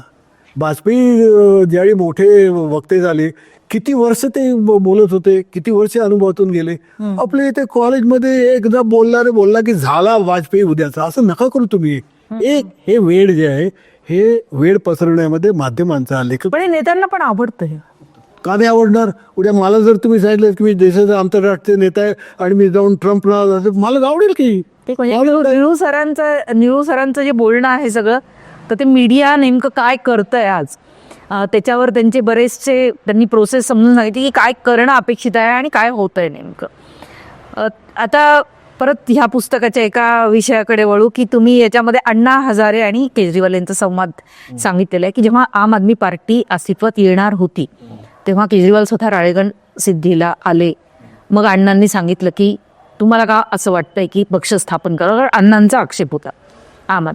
मग तेव्हा जनमत चाचणी घ्यानंतर बैठक झाली, बैठकीमध्ये पण हो पक्ष स्थापन करावा असं निर्णय झाला. आणि मग केजरीवाल यांनी मग अण्णा आणि केजरीवाल यांचं आंदोलनाच्या वेळेस जे एकदम एक चांगला एक संवाद होता, तो पार्टी स्थापन झाल्यानंतर तो क्षीण झाला. म्हणजे अण्णांना केजरीवाल डोईजड वाटले होते का? तुम्ही म्हटलं की मी 1972 पासून अण्णांना निरीक्षण करतोय त्यांच्या कामाचं नेतृत्व. दुसरा तुमचं त्याच्याबद्दलचं संपत आणि दोन्ही सांगा. आता मी जर एक लेखक म्हणून याच्याकडे पाहिजे ठरवलं, हा म्हणजे मला काही कोणाची देणं घेणं नाही. बरोबर. ओके. लेखक स्वांत सुखाय स्वतःच्या समजुतीने बघतो. शांतपणे बाजूला राहिल्यानंतर तुमच्या लक्षात येतं की 2 महत्वाकांक्षी व्यक्ती आहेत. एक माणूस दिल्लीत बसलाय, एक माणूस राळेगण सिंधीमध्ये. माणसं महत्वाकांक्षी आहेत की आहेत. अण्णा काय पर नको गे असं म्हणण्यासाठी मग तिथे जाऊन कशाला बसत होते गादीवर उपोषण करत? हवं असतं. माणसाला प्रसिद्धी हवी असते. आपण असं म्हणूया की माझ्या प्रसिद्धीमुळे लोकांना उपयोग येईल यासाठी हवी असेल, असू शकेल. म्हणजे ही काय माणसं बदमाशी होती असं माझं म्हणणं नाही. यांची महत्वाकांक्षा होती, त्यांची महत्वाकांक्षा होती. त्यांनी यांचा वापर करून घेतला, यांनी त्यांचा वापर करून घेतला. आता ह्या वापरानंतर असं नाही का शक्य? अण्णांच्या मनामध्ये शक्यता आहे लोकांनी भरवून दिलं असेल, बघा तो मुख्यमंत्री झाला, तुम्ही राहिले इकडं राळेगण सिंधीमध्ये. नसेल का वाटत? इकडं केजरीवाल असं लागणार, अरे तुम बने हो मुख्यमंत्री लेकिन इमेज काय, देखो वहाँ पर बसंत गांधी बन के बैठा है. होतं की नाही? तुम्हाला मी सांगतो. आता तुम्ही आठवण केली. ही स्टोरी मी वेगळी सांगते. नाही म्हणजे समजा असा विचार केला आपण की ठीक आहे, अण्णा आणि केजरीवाल यांचा वाद झाला नसता तर 2 गाद्या पण असू शकतात. 2 महत्वाकांक्षी माणसं असे 2 गाद्या. तलवार एक म्यान एकच. तू एका पक्षामध्ये अनेक तुल्यबळ नेते असतातच ना. नाही, ते त्यासाठी तुमचं बिल्डिंग वेगळं व्हावं लागतं. म्हणजे काँग्रेसच्या काळात तुम्हाला दिसेल, काँग्रेसोत्तर काळामध्ये तुझा दिसेल की पटेल होते, नेहरू होते. एक गादी राळेगण सिद्धीहून चालली असते, एक गादी दिल्लीहून. असं नाही चालत. राळेगण सिंधीच्या अण्णांचं व्यक्तिमत्व तुम्हाला माहितीये म्हणून मला ते व्यक्ती हे बघा, एक लक्षात घ्या, म्हणजे त्यांच्या राजकीय आकांक्षा नव्हत्या. नाही असणारच. केजरीवालला मी काही व्यक्तिशा भेटलेलं नाही. केजरीवालला मी असं दुरून पाहिलं, अण्णांना मी जवळून पाहिलं की माणसं बदमाश नव्हे. आजच्या परिस्थितीत राजकारणातल्या माणसांवर जेवढा आरोप होतो किंवा टीका होते तशी वाईट माणसं अजिबात नाहीत. ही त्यांच्या परीने विचार करणारी माणसं आहेत. केजरीवाल हा ॲडमिनिस्ट्रेशनमधून वर आला, अण्णा हजारे हे रुरल डेव्हलपमेंटमधून वर आले. केजरीवाल प्रचंड शिकलेला, अण्णा हजारे जेमतेम शिकलेले. वाढीतला फरक. पण ही माणसं दोन्ही चांगली आहेत, वेलमिनिंग माणसं आहेत. दोघांनाही समाजाचं भलं व्हावं असंच वाटत असतं. पण हे वाटत असताना सुद्धा माणसाच्या महत्वाकांक्षा असतात. शेवटी एक वेळ अशी असते की माझ्या म्हणण्याप्रमाणे देश वागला तर बरं. शेवटी कधीतरी होतंच की नाही. आणि मग अण्णांना वाटलं की नाही मला जे निरंतर क्रांती हवी आहे. मग सगळ्या देशात परिवर्तनं घडल्यानंतर हवं आहे आणि मी दूर राहून हे करीन. मला पक्षात जायचं नाही, मला पक्षाच्या वर राहायचं आहे. अशी त्यांचे बंड होतं आणि त्यामुळे त्यांना पक्ष स्थापन करणं पसंत नव्हतं. आता का नव्हतं म्हटलं तर त्यांचा तो सैद्धांतिक भाग आहे की मला सत्तेपासून दूर राहून मला सत्तेवर लक्ष ठेवायचं. अनेक लोक करतात. गांधी सत्तेपासून दूर राहिले, बरोबर. बाळ ठाकरे राहिले की सत्तेपासून दूर. त्यांनी मुख्यमंत्री बनवले, ते गेले नाहीत राजकारणामध्ये, कारण त्यांना असं वाटायचं की माझ्या मनात जे आहे ते नियंत्रण मी सत्तेवर ठेवू शकेन. चांगला विचार आहे हा. पण हा चांगला विचार असताना सुद्धा शेवटी माणूस म्हणून मग कुठेतरी क्लॅशेस येतात. मी आत्ता तुम्हाला आत्ताची नवीन फिल्म जी आली आहे ही मुद्दाम पहा, सबस्टन्स नावाची फिल्म आहे आणि ती आता याच्यासाठी रांगेत आहे. एकाच बाईच्या शरीरातून दुसरी बाई क्रिएट होते. एक तर फिक्शन आहे, दुसरी बाई क्रिएट होते. ती बाई ह्या बाईचं प्रतिरूप असतं, पण नंतर त्या दोन वेगळ्या एकाच शरीरातल्या बायकाच एकमेकाची भांडून स्वतः सत्यानाश करतात. हे जुनं आहे खूप. म्हणजे तुम्हाला पिक्चर ऑफ डोरियन ग्रे नाही हे ठीक आहे, म्हणजे मला हे मान्य आहे. पण आता अण्णा त्या आंदोलनानंतर समजा अण्णांनी आपला त्यावेळेसच आशीर्वाद दिले असते लांब राहून आणि त्यांच्यासोबत त्यांच्या दिले का कधी? नाही दिलं की तुम्ही बघा, तुम्ही करा, आम्ही नाही तुमच्याबरोबर. नाही त्यांनी टीका केली ना केजरीवाल. आपण टीका म्हणजे त्यामुळे तुम्ही करा, माझं काय म्हणणं नाही. टीका म्हणजे जशी त्यांनी बाकीच्या लोकांवर केली तशी नाही टीका केलेली. म्हणजे शेवटी हा सत्तेत गेला, सरकार असंच याच्या पलीकडे नाही गेले. फार अशी कडक टीका नाही त्यांनी, असे ठीक आहे तुमचं तुम्ही करा म्हणून. पण अण्णा हे आता जे काही नंतर घडलं, मला अण्णा हे त्यावेळेस जेवढे चर्चेत असायचे, आज जर त्यांनी आम आदमी पार्टीचे शुभचिंतक म्हणून सुद्धा त्यांची आज जशी पण काही प्रतिमा नाहीये किंवा तसे पण त्यांनी काही बोललेले नाहीये. नाही बघा, मी तुम्हाला सुरुवातीला म्हटलं जसं की जसं केजरीवालांचं एक बळ जे आहे ते एक मर्यादित आहे भौगोलिक, तसंच अण्णांचं पण होतं. उलट अण्णांबद्दल असं बोललं गेलं की हे बीजेपीचं ऐकून त्यांनी ते आंदोलन फुलवलं आणि जेव्हा बीजेपीचं हित साधलं गेलं काँग्रेसला पाडण्यामध्ये, तेव्हा अण्णांचं टार्गेट संपलं, त्यांचा अजेंडा संपला आणि त्यांनी विड्रॉ केलं आणि सामाजिक लाईफ सार्वजनिक जीवनात नाही त्यांनी विड्रॉ केलं. नाही, हे कसं हे माध्यमातून म्हणतात, प्रत्यक्षामध्ये काय घडलंय आपल्याला कळायला काही मार्ग नसतो. पण सामान्यतः हे तुम्ही लक्षात घ्या की बीजेपीने त्यांचा वापर करून घेतला असणार. का नाही घेणार? बीजेपी तर का नाही करणार? कारण बीजेपीचा तुम्ही जे इतिहास पाहिला पहिल्यापासून, तर ते कोणाचे तरी आडवून जाऊन स्ट्रॅटेजी येते. ते जनता पक्षात का होते? कारण त्यांना तोपर्यंत स्थान नव्हतं, जनता पक्षात घुसले, असं करत करत गेले. बीजेपीची स्ट्रॅटेजी आहे आणि त्या स्ट्रॅटेजीमध्ये त्याने अण्णांचा वापर करून घेतला असणार. आणि त्या अण्णांना माहित नव्हतं. कळलं असेल न कळलं असेल, काय कळेल मार्ग आपल्याला. तुम्ही म्हणताय ना, तुम्ही एवढं त्यांना ऑफर केलेलं आहे. म्हणून मी नाटकातली सिनेमातली पात्र आहे ती, यांचं फार कठीण असतं कळायला. हे बघा, म्हणून तुम्हाला सांगतो, नाटक, सिनेमा किंवा फिक्शन हे महत्त्वाचं काय आहे? कारण ह्या सगळ्या शक्यता तिथे शिक्का न मारता गृहीत धरलेल्या असतात. म्हणजे मी अण्णांच्या बाबतीमध्ये काहीही शक्यता आहे असं मी गृहीत धरतो, कारण मला मानवी मन कसं आहे याचा मी अंदाज घेतो. पण वर्तमानपत्रात आल्यावर तुम्ही मला असं म्हणणार नाही शिक्का मारा, अण्णा अशा का तशी, डावे का उजवे. अरे मी नाही मानणार, मी प्रयत्न करतो त्यांना समजून घ्यायचा. तर राजकारणामधले शिक्के वेगळे, माध्यमातले शिक्के वेगळे. माणूस म्हणून समजून घेतल्यानंतर तुम्हाला असंख्य शक्यता तिथे दिसतात. अण्णांच्या बाबतीमध्ये त्यांना बीजेपीने वापरून घेतलं, त्यांनी सुद्धा वापरून घेतलं असेल. काय कळेल मार्ग आपल्याला? बरं, हे वापरून घेणं म्हणजे पण एक जो आपण म्हणतो की हुशार आणि विवेकी माणूस, त्यांनी आपल्याला वापरून दिलं, हे कसं मान्य करायचं? कळत नाही आपल्याला, हे कळत नाही आपल्याला कसं वापरलंय, ते नंतर कळतं. कठीण आहे हा मानवी प्रोसेस जो आहे, खूप कठीण आहे. माणसाला हा भूलभुलही आहे. नाही कळत नाही माणसाला. माणसाला लोभ आहे ना हो. तुम्ही मला आता इंटरव्ह्यू घेताना तुम्ही हळूहळू सांगितलं की आम्ही जगभर पाठवणार आहोत, जर्मनीत पाठवणार आहोत मोठं, तर मला आतून थोडं बरं वाटेल की नाही, की तुम्ही मला थोडं मोठं करणार आहात म्हणून बरं वाटेल. आणि या तुमच्या मोठेपणाला मी काही काळ तर भुलणार की नाही? स्वाभाविक आहे, मी माणूस आहे, मला वाटतं अरे यार आपल्याला थोडं वर गेलं पाहिजे. असे 2-4 इंटरव्ह्यूवाले मला भेटले आणि मी मोठा झालो. आणि मग माझा वापर करून तुम्ही तिसरं गेलं तर त्याला काय म्हणणार तुम्ही? मग वापर करू दिला की नाही दिला, माहिती होतं की नाही माहिती होतं, कसं घडलं काही सांगता येत, ते विन विन सिच्युएशन असते, सांगता येत नाही काय. ते ही त्या वेळच्या सिच्युएशन अवलंबून आहे. तर सगळ्यांनी तिघांनीही एकमेकांचा वापर केला आणि त्याच्यामध्ये काँग्रेसचा बकरा केला तिने. आता याचा अर्थ असा होता की काँग्रेसवाले कमी पडले, काँग्रेसवाले आता स्ट्रॅटेजीला कमी पडतात. बळ आहे पण ते जरा काय माहिती नाही कळाल काय हे जास्त हुशार निघाले त्यामाने शांतपणे खेळ खेळत होते. तर केजरीवालवर लिहिलं आहे एक मी असं म्हणतोय राजकारणात नाही, मी परत म्हणते की निमित्त आहे केजरीवाल. मला आपल्याला पर्याय जर माणसं संत नसतात. माणसं राजकारणात आलेली संत थोर माती मसण काही नसतात. माणसंही माणसं असतात. हा मी घरात जसा असतो तसाच तिकडे असतो. व्यापक होतं फक्त तुमच्या हातातली सत्ता वाढते. माझ्या हातामध्ये फक्त माझा 1 लाख रुपये पगार असतो तोपर्यंत माझं कुटुंब असतं.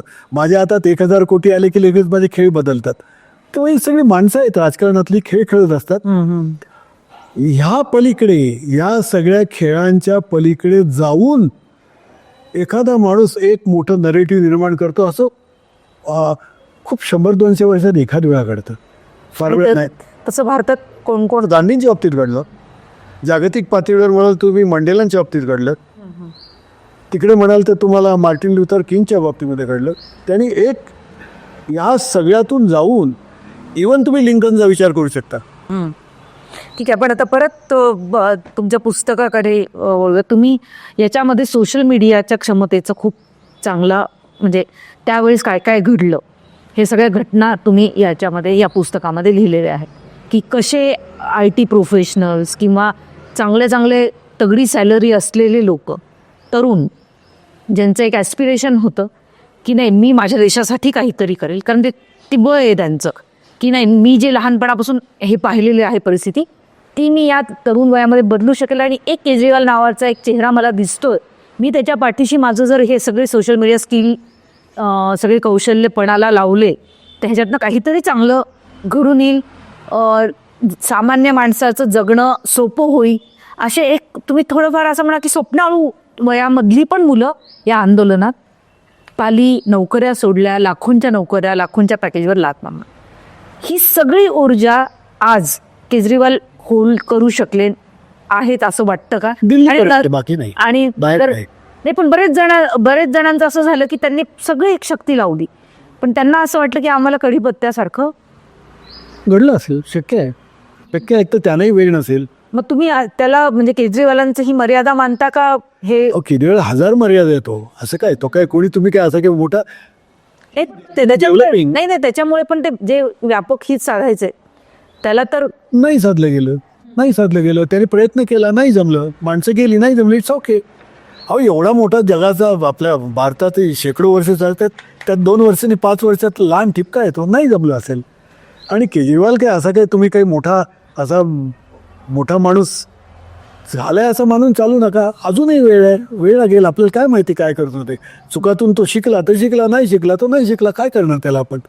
हे सर्वांच्या बाबतीमध्ये लागू आहे. राजकारणामध्ये संघटन कौशल्य आणि संघटन एक गुण असतो ना. तो आहे ना त्याच्यामुळे तसं डिस्कस करणं गरजेचं असतं. आहे ना त्याच्याकडे आहे ना एका आधीपर्यंत आहे. पण नंतर तो किती पसरला ते वेगळे स्किल्स बघायला लागेल काय असेल ते. तो गुण त्याकडे आहे म्हणून त्याने दिल्लीमध्ये एवढं सगळं करू शकला ना. पसरताना त्याला ते करता आलं नाही असं आपण या घडीला म्हणू. जे हा प्रोसेसचा भाग आहे कदाचित पुढे ते अजून काय सध्या लहान आहे. अजून तो वयाने लहान आहे परंतु आहे 10-12 वर्षाचा स्पॅन ह्याच्यामध्ये आपल्या अपेक्षा खूप जास्त झाल्या एका व्यक्तीकडे. नाही असं कारण दिल्ली विधानसभा 3 वेळा रेकॉर्ड आहे. बरं सिंगल मी एकापर्यंत घराण्याची गेल्यावर कसं एकटा माणूस आप म्हणजे खाली आहे पण शेवटी केजरीवाल त्यामुळे तो चमत्कार होता हे खरं आहे. परंतु ते एवढ्या मोठ्या एका रणगाड्यासमोर उभं राहिलेली बारकी जीप असं तो होतं. ती किती मोठी होणार. तुझ्या पाठीत 100 रणगाड्यांचं बळ पाहिजे ना. ते नाही त्यामुळे तो मार खातो. हा म्हणजे अपेक्षा आपण जास्त बघायला पाहिजे. वेळेच्या स्पॅनच्या म्हणजे त्याला वाढायचं असेल तर शक्यता असे की त्याला सुद्धा इतरांच्या बरोबर घेऊन जावं लागेल. तर तो जात नाही भांडतो अनेक वेळा. आता तो का करतो मलाही माहित नाही पण आपल्याला काय माहिती आता त्यांची सिच्युएशन वेगळी. काळच काही गोष्टी उजागर करतो. काय कळायला मार्ग नाही. आणि अलीकडच्या काळामध्ये अडचण अशी आहे की हे लोक कसे वागतात हे गळायला मार्ग नाही. याचं कारण माध्यम आता फार तोकडी झाली. पुन्हा नाही राजकारण समजून घेताना तर तुम्ही लेखक म्हणून मी तुम्हाला विचारते राजकारण समजून घेताना या गोष्टी आपल्याला अनेकदा असं म्हणायचं की एका केजरीवालवर नाही बोलू आपण पूर्ण प्रोसेसवर बोलू. पण अनेकदा असं होतं की निर्णयाचा जो एक महत्त्वाचा घटक असतो त्याचा नामोल्लेख येणार. म्हणजे ही अपेक्षा केजरीवालकडनंच जास्त त्याचं कारण तो पुढे आला म्हणून. पण होतं असं की हे सगळं घडताना म्हणजे तुम्हाला सांगतो की एखादा नेता तो कसं वागतो काय वागतो याचं काही एक जजमेंट आपल्याला यावं लागतं. ते येण्यासाठी मला काहीतरी कळावं लागतं. मी काही केजरीवालांच्या घरी जाऊन आपण सगळे 10 लाख लोक घरी जाऊन बसू शकत नाही. माध्यम हे त्यातलं माध्यम असतं. या माध्यमातून तुम्ही जेवढं सारखं सारखं सांगत राहता तेवढं लोकांना कळतं. ते आता होत नाही, ते होत नाही. आणि तुम्हाला सांगतो म्हणजे हे भारतामध्ये नेहरूंच्या काळापर्यंत खरं होतं, अमेरिकेत तर आता बायडन येईपर्यंत खरं होतं. माध्यमं जेवढी मोकळी असतात किंवा लेखक पत्रकार वगैरे किंवा आर के लक्ष्मणसारखे चित्रकार ते जेवढं मोकळेपणाने टीका करतात तेवढा त्या नेत्याचा उपयोग होतो. त्याला कळतं की इथे लोचे आहे म्हणून. हां, आता काय होतं, माध्यमं त्याला आवडेल तेच सांगायला लागले की त्याला कळतच नाही काय घडतंय ते. औरंगजेबाच्या नंतरच्या फेल्युअरमधलं कारण असं की औरंगजेबाच्या कोसळलेल्या स्वाऱ्या या यशस्वी झाल्या असे खालचे पत्रकार त्याला कळवायचे. खालून सांगायचे अरे एकदम यशस्वी ते वर घेऊन जायचं. आणि नंतर त्याला कळलं कारण त्याच्याकडे जे खबरे होते ते खबरे त्याला आवडेल त्या गोष्टी सांगायला लागले. हे सर्व ॲडमिनिस्ट्रेशन म्हणजे स्तुती पाठक जे आहेत पाठक होतात. म्हणजे भाटगिरी जी आहे ती माध्यमांमध्ये तुम्ही वास्तव मांडल्यानंतर त्याचा नेत्यांना फायदा होतो. अमेरिकेमध्ये तरी पद्धत आहे की अमेरिकेला ब्रीफिंगला वगैरे ज्यावेळी मोठे मोठे पत्रकार जातात त्यावेळी ते प्रेसिडेंट बरोबर तासनतास घालवतात आणि त्यांचा नियम असतो की त्या ब्रीफिंगमधलं त्यांनी बाहेर लिहायचं नाही. आणि ते नियम पाळतात. त्यांनी खाजगी गोष्टी सांगितल्या तर ते पेपरमध्ये छापत नाहीत. पण त्यामुळे ते सुद्धा त्यांना विचारतात तुमचं काय ते सांगा. आणि जनता काय आहे हे त्याच्यामुळे त्यांना उत्तम समजतं. ते एका परीने त्यांचे छान टीकाकार असतात माध्यम आणि त्यामुळे ती माणसं रांगेवर राहतात. आता वास्तव आणि पत्रकार यांच्यातला संबंध तुटला, पत्रकार आणि नेता यांच्यामधला संबंध तुटला आणि सगळे कम्युनिकेशन गॅप. त्यांनाही काही कळत नाही हो, काही कळत नाही त्यांना. कारण वरून जा वा छान सबकुड अच्छा आहे असं नाही घडत आहे. हेच जसं नेत्यांच्या बाबतीमध्ये तुम्हाला सांगतो रिचर्ड निक्सन स्तुती पाठक जमवायचे का नाही जमवायचे हा पण तुमचा व्यक्तिगत चॉईस आहे ना. मरा ना मग तुम्ही गमवा आणि मरा. आम्ही काय सांगणार त्याला, तुमचा निर्णय येतो. तुम्ही घ्या स्तुती पाठक आणि मरा सर्व मिळून. आम्ही काय सांगणार त्याला. रिचर्ड निक्सन सकाळी 8 वाजता उठल्यानंतर रात्री झोपेपर्यंत काय करतो याचा दर मिनिटाचा रेकॉर्ड असतो आणि लोकांना कळतं की हा काय करणार. तुम्ही या पुस्तकामध्ये केजरीवाल यांच्याबरोबर बद्दल जरी म्हणजे पुस्तक जरी केजरीवालबद्दल असलं तर तुमच्या प्रत्येक पॅरेग्राफमध्ये तुम्ही समकालीन सगळ्या नेत्यांचा आणि केजरीवाल यांचं तुलनात्मक पण बऱ्याच ठिकाणी लिहिलेलं आहे. जसं पुस्तकाच्या शेवटाला तुम्ही राहुल गांधी आणि केजरीवाल यांचे काही मी असं नाही म्हणणार की तुम्ही प्रेडिक्शन्स केलेले आहेत असं नाही, पण तुम्ही शक्यता तिथं वर्तवलेल्या आहे. तसं आता राहुल गांधी हे विचारांचं राजकारण करतात आणि केजरीवाल हे व्यवहारवादी राजकारण करतात आणि ते कोणत्याही आयडिओलॉजीबद्दल जास्त कधी केजरीवाल बोलत नाही. या सगळ्या याच्यामध्ये तुम्हाला कधी असं वाटतं का की मोदींना पर्याय कोण ठरवू शकतं या काही ठरायची गरज आहे पण लेखक म्हणे. नाही ते आपण कोण ठरवणार. आपण पाहायचं काय घडतंय ते आणि त्यात कोण पुढे येत आहे कोण नाही असं पाहायचं. हां, आणि पर्याय वगैरे या गोष्टीला काही अर्थच नसतो. आपण ह्याच्यापेक्षा तो बरा असंच आपल्या इथे स्वीकारलं जातं. त्यामुळे मला असं वाटतं की मोदींना पर्याय अशा अर्थाने विचार न करता आसपास माणसं आहेत ह्याच्यापैकी कोण बरा आहे कोण नाही असाच आपल्याला विचार करावा लागतो. परंतु मी त्यात म्हटलं की मग मोदी हे काही जगातलं मोठं आदर्श काही केलं आहे वगैरे असं काही नाही. त्यांची माणसं काही म्हणत. आणि तुम्हाला सुरुवातीला मी सांगितलं की हा सगळा मीडियाचा खेळ आहे, सगळा मीडियाचा खेळ आहे. तर तसं मानायचं काही कारणच नाही. आपण असा विचार करावा की देशातल्या परिस्थितीत आपल्याला जर भान असेल तर हे भान असणारा माणूस कोणी असेल का, काय येईल का पुढे. आता माझा सुद्धा तो कल तोच आहे की मी असं मानलं की मोदींची ताकद एवढी मोठी आहे की त्यांच्यापुढे कोणी टिकणारे नाहीत आज घडीला तरी. आणि मोदींचं जे काय व्हायचं असेल तर त्यांच्यामुळेच होणार आहे. यांची ताकद वाढून मोदी खाली जायची शक्यता नाही. कुठल्याही सत्तेचा ज्यावेळी उत्कर्ष होतो त्यावेळी त्याच्या अवनतीची सगळी बीजे त्या उत्कर्षामध्ये असतात. त्याला बाकीच्या लोकांची आवश्यकता नसते, ते होईल. आपण असा प्रयत्न करत होतो, मी तो असा प्रयत्न केला होता की ही दोन वेगळे विचारांच्या जागा आहे. आयडिओलॉजीच्या भानगडीत फारसे केजरीवाल जात नाहीत. याचं कारण आपण असं म्हणू त्यांचा अभ्यास किंवा त्यांची मुरिंग्स किंवा त्यांचा नांगर हा आयडिओलॉजीमध्ये नाही आहे, तर व्यवहारामध्ये आहे. आणि व्यवहारातल्या माणसाला सुख देण्यासाठी काय काय करावं लागेल ते शोधत जातात. आणि ते शोधताना आंबेडकर उपयोगी पडले तर घ्या, ते शोधताना आणखी कोणीतरी मिळालं तर घ्या. परंतु एक आयडिओलॉजी घेऊन पुढे निघालेली अशी जी आत्तापर्यंत आपल्याला राजकारणाची सवय होती, आंबेडकरवादी असतात, लोहियावादी असतात, गांधीवादी असतात, गोळवलकरवादी असतात वगैरे, ही अशी जी वादी जो प्रकार आहे ना, हा त्यातला माणूस नाही. आणि माझी अशी कल्पना आहे की पुढल्या काळातल्या राजकारणामध्ये व्यावहारिक बाजूने पुढे जायचा प्रयत्न करणारी माणसं अधिक असणार आहेत. कारण पक्षांमध्ये जे आयडिओलॉजिकल जे ग्रूमिंग असतं आता, हे माझ्या कल्पनेप्रमाणे आता थांबलेलं आहे. म्हणजे अलीकडच्या काळात मी तर 1-2 वर्ष झाली मला आता फार या पक्षांमध्ये काही जायला मिळत नाही, हिंडणं मला शक्य होत नाही. परंतु पक्षाची शिबिरं भरतात, त्यात आयडिओलॉजीवर चर्चा होते, आपला कार्यक्रम का अंमलात आणणार आहे याच्यावर चर्चा होते वगैरे. असं काही आता पक्षामध्ये होत नाही. पक्ष यंत्रणा ही फक्त पक्षाच्या होऊ घातलेल्या नेत्याला मोठं कसं करायचं यासाठी आवश्यक व्यूहरचना हेच पक्ष यंत्रणेचं काम असतं. पक्षामध्ये गिव्ह अँड टेक आता होत नाही. मार्क्सवादी पक्ष असेल तर आता मार्क्सवाद हा इरिलेव्हंट झाला आहे का? मार्क्सला म्हणायचं होतं ते काय होतं आणि आता काय घडतं आहे, किंवा मार्क्सचा वापर कुठे व्हायला पाहिजे काय नाही, याचा विचार ना मार्क्स विरोधी करतात ना मार्क्सवादी करतात. तेव्हा मार्क्स, आंबेडकर, गांधी, फुले ही ज्या माणसांनी एक मोठी वैचारिक चौकट दिली, ह्या चौकटीत राहून विचार करणारं हे आता पिढी संपली. तशी पिढी संपायला माझी हरकत नाही.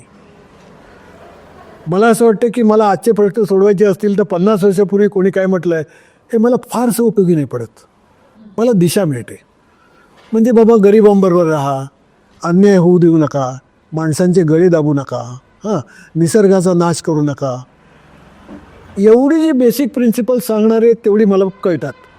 पण नंतर पुढे कसं वागायचं हे मला त्या चरित्रांमधून कळत नाही. कारण ती माणसं वाढलेली असतात, ती त्या चौकटीत त्या परिसरात वाढलेली असतात त्यांचं. आता गोष्टी बदलल्या, आता ते कसं असेल. तेव्हा मला वाटतं की आजच्या काळामध्ये सुद्धा त्या आयडिओलॉजिकल चौकटीमध्ये राहण्याची आवश्यकता आहे असं मला वाटत नाही. अभ्यास करावा की कोणी काय दिशा दाखवली आहे, पण नंतर आपला प्रश्न कसा सुटेल या दृष्टीनेच मांडणी करायला आता इथून पुढे गेलं पाहिजे. त्यामुळे त्या दृष्टीने माझ्या लक्षात आलं की केजरीवाल हा याच्यातला बरा माणूस आहे. व्यवहारवादी मी त्याला शिक्का मारत नाही, पण हा बरा माणूस आहे. तो शोधताना काय ते बघतो. म्हणजे आमचं एक दुसरं पुस्तक आहे, मी आणि आमोद दामले दोघांचं एक पुस्तक आहे. त्या पुस्तकाचं नाव आहे पॉलिटिक्स ऑफ हिंदुत्व. आणि त्याच्यामध्ये पुन्हा केजरीवाल हा आमचा एक त्यातला महत्त्वाचा भाग होता की केजरीवालना पुढे येण्यासाठी त्यांनी हिंदुत्वाचा वापर केला का, असा आलाय मुद्दा. आता केला की नाही वापर? केला. केजरीवाल मुळात हिंदू आहेत, त्यामुळे त्यांना त्या अर्थात काही नवीन नाही. पण त्यांच्या लक्षात आलं की आपण हिंदू व्हावं ते लोकांच्या मनावर ठसवलं नाही तर आपलं बाकीचं व्यावहारिक राजकारण सुद्धा कमी पडेल. म्हणून ते हनुमान करत फिरले आणि ते सगळं त्यांनी हनुमान चालीसा ते सगळे केलं होता. याचा अर्थ असं की त्यांना पुढे जाताना काय अडचणी येतात त्या दूर करत ते गेले. त्यांना त्रास नाही झाला की आपल्याला कोणी हिंदुत्ववादी म्हटलेला आरोप केला, त्रास नाही झाला. मला लक्षात आलं की ही एक वेगळी चाल आहे जे अलीकडच्या तरुणांमध्ये मला दिसतं. अलीकडच्या तरुणांची आयडिओलॉजिकल मोरिंग संपली आहेत आता. त्यांना फक्त पैसे मिळवणं जमतं, हरकत नाही, माझं काही म्हणणं नाही. पण हे पैसे मिळवताना तुम्ही ज्यावेळी बाहेर पडता त्यावेळी त्याची चौकट काय, म्हणजे तुझ्या या पैसे मिळवण्यातून कोणाचं नुकसान होतं आहे का, कुटुंब व्यवस्था किंवा आपल्या देशातल्या बेसिक व्यवस्था खतम होत आहेत का, निसर्गावर त्याचा काही परिणाम होतो आहे का, ह्या चौकटी लक्षात ठेवून तरी कुठल्याही पक्षात जाऊ. मला असं काही वाटत नाही. हे सगळे पक्ष सारखेच.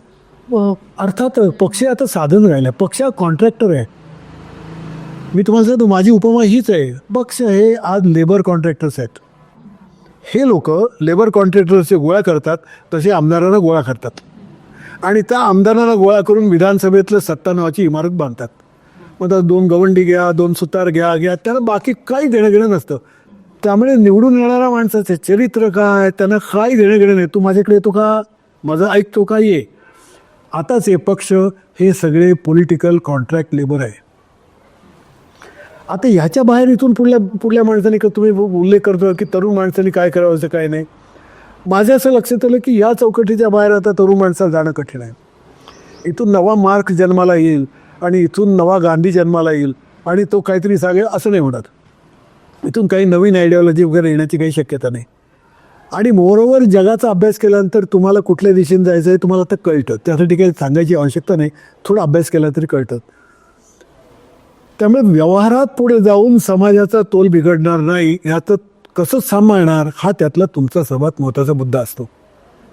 आणि तो मुद्दा अत्यंत सटल लेवलवर हा केजरीवाल पुढे घेऊन गेले. तर त्यांनी हे विचारपूर्वक केलं की नाही मला माहिती नाही. उदाहरणार्थ त्यांनी बूथ लेवलवर जी माणसं गोळा केली ती फार बाकीच्या लोकांच्यापेक्षा वेगळ्या पद्धतीने गोळा केलेत. त्यांच्याकडे बूथ लेवलवर आलेल्या माणसांना ते पैसे देत नव्हते. मी जात होतो पण पाहिजे देत नव्हते. ह्याचं कारण काय?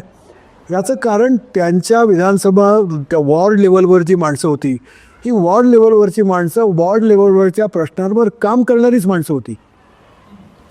म्हणजे एका ठिकाणी उदाहरणार्थ विजेच्या बिलांची समस्या होती आणि खूप याने त्रास दिला होता.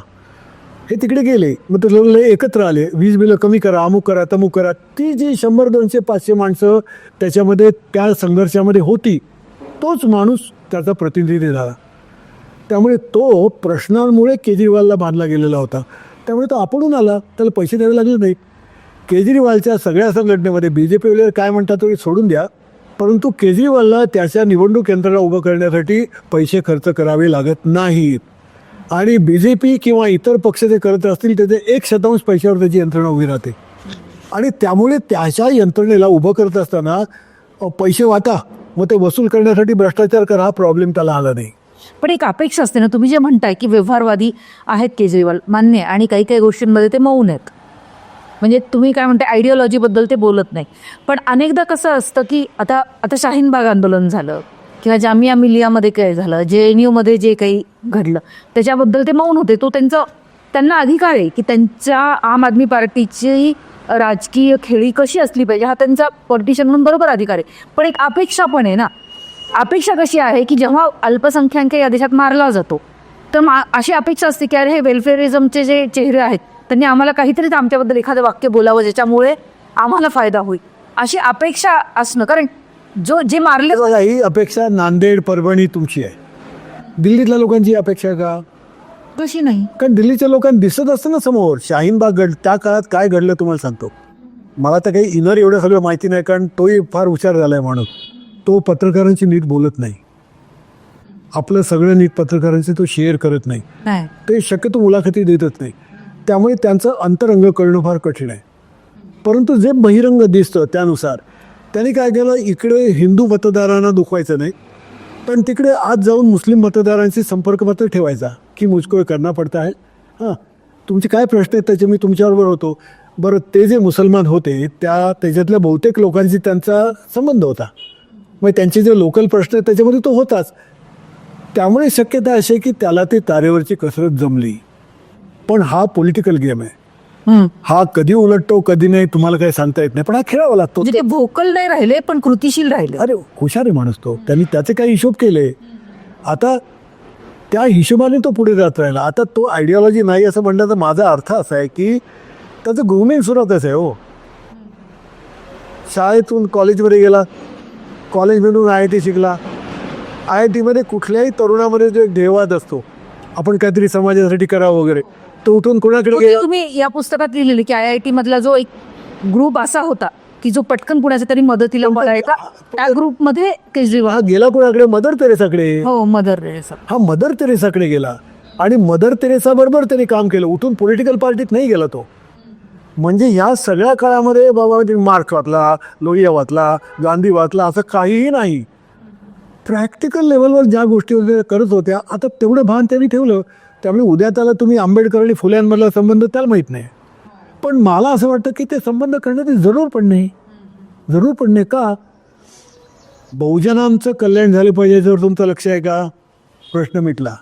दलितांवर अन्याय होतो आणि दलितांना पुढे आणण्यासाठी काहीतरी करायला पाहिजे. नाही ठीक आहे ना, म्हणजे शिक्षण जर तुम्ही मोफत केलं तर तो होतच आहे ना जस्टिस. म्हणजे याचा अर्थ असा की त्यासाठी आंबेडकरांवर PhD करा, फुल्यांवर PhD करा, मार्क्सवर PhD करा अशी काही आवश्यकता नाही. आता हे पटकन आजच्या आधुनिक युगामध्ये एक जर कोर्स घेतला 3 महिन्याचा ते पटापट तुम्हाला मिळून जातं.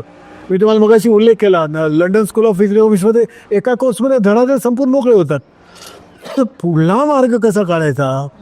जी माणसं त्यात अडकतात ती मरतात, कारण त्यांना अडचण आली की ते मार्क्स काढून वाचायला सुरुवात करतात. अडचण आली की हेडगेवारांनी काय कोणाशी सांगड प्रत्येक वेळेस जुळत नाही. ते तत्वज्ञ त्या काळाचं ते तो करतो. आणि म्हणून मला तो माणूस वेगळा वाटला अशा अर्थाने. आता वेगळा वाटला असा अर्थ तो काय लगेच ते मॉडेल सगळ्यांनी फॉलो करा वगैरे असं मी नाही म्हणणार, तुम्ही ठरवा. पण हा त्याचा मुख्य मुद्दा होता, बदलत्या जगामध्ये शोधून काढलेले बदलते मार्ग.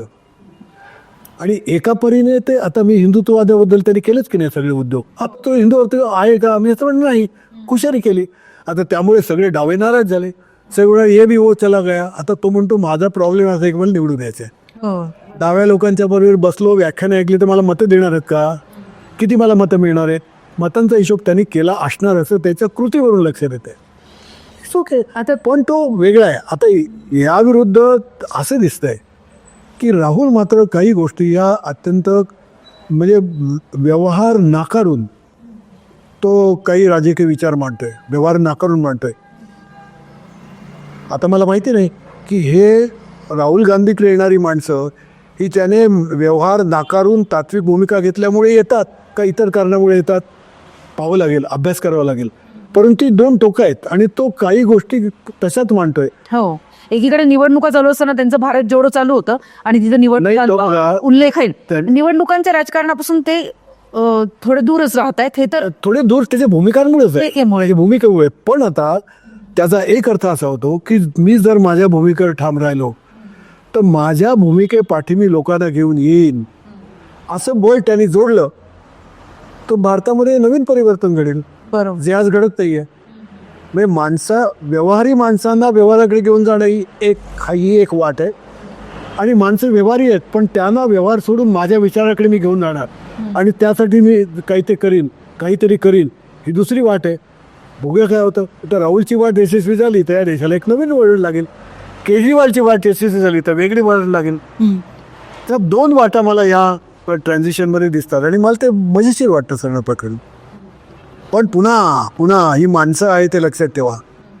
लगेच केजरीवालला तुम्ही तुमची विचार करण्याची पद्धत समजली ह्याच्या आधी. पण आता मला एक व्यावहारिक एक प्रश्न की जेव्हा आपण लेखन एखाद्या विषयावर घेतो, तुमचं जे लेखनाचं जो आवाक आहे तो खूप मोठा आहे. पण जेव्हा आपण व्यक्ती म्हणून म्हणजे एक व्यक्ती, तुम्ही याच्यामध्ये उल्लेख केलेल्या केजरीवालच्या पुस्तकात की मी 101 जणांना फोन केले आणि त्यांच्या दिल्लीतल्या कामाबद्दल जाणून घेतलं, तो फीडबॅक घेतला.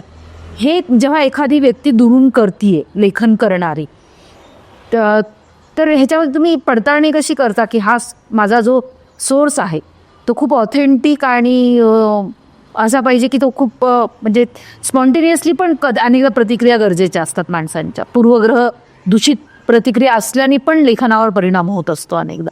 तर हे स्त्रोतांची निवड करताना तुम्ही काय काळजी घेत असता? हे बघा, स्त्रोतांची म्हणजे पहिला एक स्त्रोत, तुम्ही मुलाखतीचा बोललात म्हणून मी आधी मुलाखतीचं सांगतो. मुलाखत तुम्ही सरळ समोरून घेताना किंवा फोनवरून घेताना तुम्ही जर अनुभवी असाल तर तुम्हाला अंदाज येतो हा माणूस चालू आहे, हा माणूस कमिटेड आहे, हा माणूस का कळतं तुम्हाला. म्हणजे जसं मी म्हणतो की आवाज ऐकण्याने मला रस्त्यावरून फिरत असताना इथे मयत आहे हे मला लगेच कळतं. तिथे गोठणणारी माणसं जशी फिरत असताना तर लक्षात येतं ही दारू प्यायला आलेली नाही, ते मैताला आलेली माणसं आहेत. हे तुम्हाला कसं कळतं? हे तुम्हाला अनुभवातून कळतं. बरोबर. रस्त्यावर फिरताना माणसाला भेटत असताना तुमची जजमेंट यायला लागते, माणसं कसं बोलतात ती. ही जजमेंट हे तुमचं खरं वैशिष्ट्य आहे, ही तुमची मॅच्युरिटी आहे. एक नंबर 2, त्याला पुन्हा दुसऱ्या बाजूने उलटं विचारून पाहणं पोज करताना. हां म्हणजे मुलाखत घेताना अनेक वेळा त्या माणसाला चिडवावं लागतं, त्याच्या विरोधीचं बोलावं लागतं, त्याला उचकवावं लागतं, जेणेकरून तो चारी बाजूनी बोलतो त्यावेळी तुमच्या लक्षात येतं की त्याच्या म्हणण्यात किती तथ्य आहे. एक नंबर 2, तो जे सांगतो ते इतर बाजूनी तपासून पाहावं लागतं. हा संत आहे म्हणून सांगितलं, ओके ऐकलं, गावात फिरल्यानंतर तुम्हाला कळतं आहे की नाही, आपला हिशोब मिटला. आता हे गावातून कळतं एक, आणि दुसरं तुम्हाला वर्तमानपत्रिकेत चांगल्या पुस्तकातूनही कळतं. साधं उदाहरण घेऊ, तुम्ही आज ट्रम्पकडे गेलात आणि ट्रम्पची मुलाखत घेतली तर काय सांगेल तो सांगेल तर विश्वास ठेवणार का? नाही. तुम्ही विश्वास का नाही ठेवणार? कारण वॉशिंग्टन पोस्टमध्ये त्यांनी खोट्या गोष्टी जे बोलले त्या सगळ्याचा हिशोब असतो आणि खरं काय ते सांगितलेलं असतं. हां म्हणजे आपल्या लक्षात येतं की हा माणूस काय बोलतो ते कळतं. तेव्हा तुम्ही चौकस असणं, त्या गावात काय घडतंय काय नाही पाहिलं. तुम्हाला एक गंमत सांगतो, मी एका माणसाचं मी प्रोफाईल करतो होतो, त्याने मला स्वतःबद्दल सगळं सांगितलं. ते गावात श्रीमंत माणूस, प्रचंड श्रीमंत, त्यांनी त्याच्या विमानातून मला फिरवलं आणि त्याच्या घरी नेलं आणि काय विचार नको, अमुक तमुक, आणि मला मध्य प्रदेशचा मुख्यमंत्री व्हायची इच्छा वगैरे सगळं जोरभरात सांगत होता. तो प्रामाणिकपणे सांगत होता, त्याची इच्छा होती, त्याकडे पैसे होते, अमेरिकेतला होता. तो अमेरिकेतून स्वतः विमान चालवून मुंबईत आला, स्वतःचं विमान घेऊन. त्याच दुसऱ्या विमानातून तो मला त्याच्या गावाला घेऊन गेला.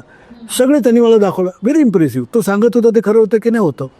शांतपणे 2 दिवस मी त्यावर बसून राहिलो वगैरे, आणि नंतर मी म्हटलं बरं आहे ठीक आहे मी आता जातो, तुम्ही कसे जाणार? म्हटलं मी बघतो माझं काय करायचं. आपण तुम्हाला परत नाही ना, म्हटलं बघतो माझं काय ते. थोडक्यात मराठी भाषेत बोलतात तसं मी त्याला टांग मारली, बाहेर पडलो. आणि नंतर एक दिवस मी त्या गावामध्ये फिरत होतो, शांतपणे फिरत होतो.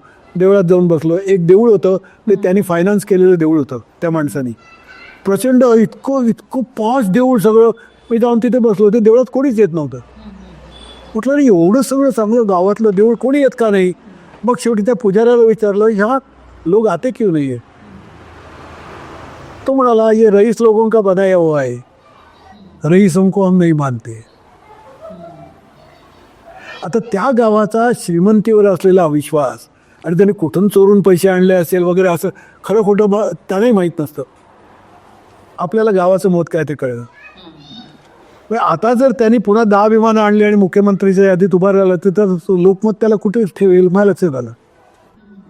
पडताळणी, आणि ही पडताळणी पुस्तकं वाचून, इतर लोकांना भेटून, विरोधी पक्षाच्या लोकांना भेटून आणि जजमेंट घेऊन ह्याच्यातून तुम्हाला एक लक्षात येते.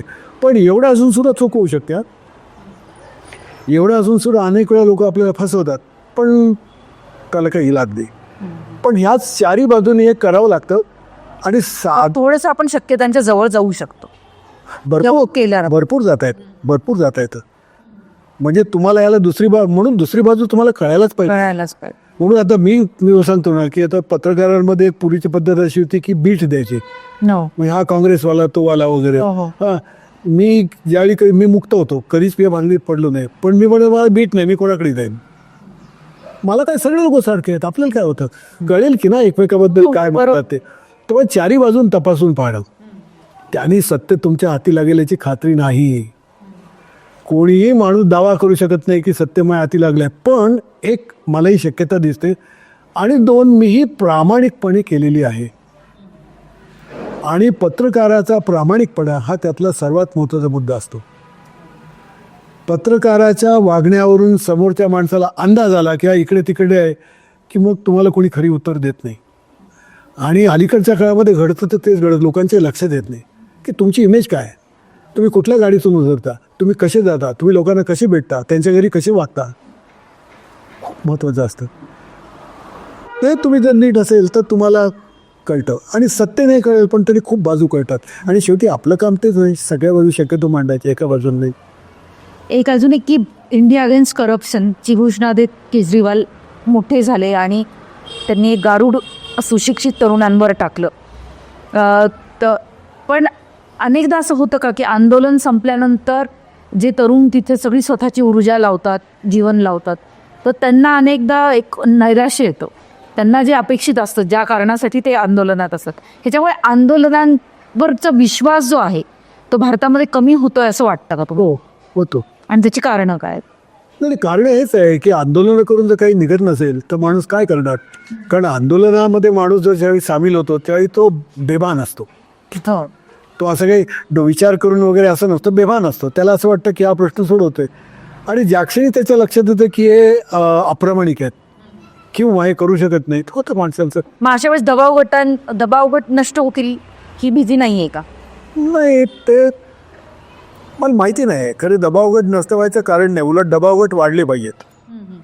हे वाढली पाहिजे ही तर अपेक्षा बरोबर आहे, पण आता जसं विद्यार्थी संघटनांचं बळ कमी होत आहे, कारण आंदोलन करणारे शेवटी कोण असतात ना, या वेगवेगळ्या पॉकेट्समधूनच लोक येतात आणि आंदोलन उभं राहतं. नाही, काय होतं तुम्हाला सांगतो, सगळ्या पक्षांच्या विद्यार्थी संघटना असतात. जसं मोदी म्हटले की आंदोलन जीवी आहेत, म्हणजे त्यांनी एक कमेंटच केली की हे आंदोलन ही दुकानदारी आहे, त्याच्यातनं निष्पन्न काहीच नाही. मोदी काय म्हणतात त्याकडे लक्ष देऊ नका.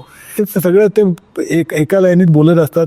एवढं काही असं काही नसतं. ते बोलले ठीक आहे, त्यांचं आंदोलन करण्यावर राग होता, तो व्यक्त झाला, संपला विषय, पुढे. नाही, पण ते पण म्हणजे राम मंदिराच्या आंदोलनात उभं. अरे यांची सगळी पार्टी आंदोलनात नाही का बरं आली? हो तेच ना, असं काय झालं? पण ते असं पण तरी बोलतात ना, ते ट्रम्पच आहेत त्यांना त्या. म्हणजे दबावगट नाही नाही, काय होतं दाबून ठेवणे. तुम्ही म्हणताय दबावगट हा जो मुद्दा आहे ना, हा समाजातला आता खूप महत्त्वाचा मुद्दा झालेला आहे की सत्य मांडणं किंवा समाजातलं वास्तव सरकारसमोर ठेवणं, यासाठी जे प्रयत्न होतात ते संघटित होणं आवश्यक असतं.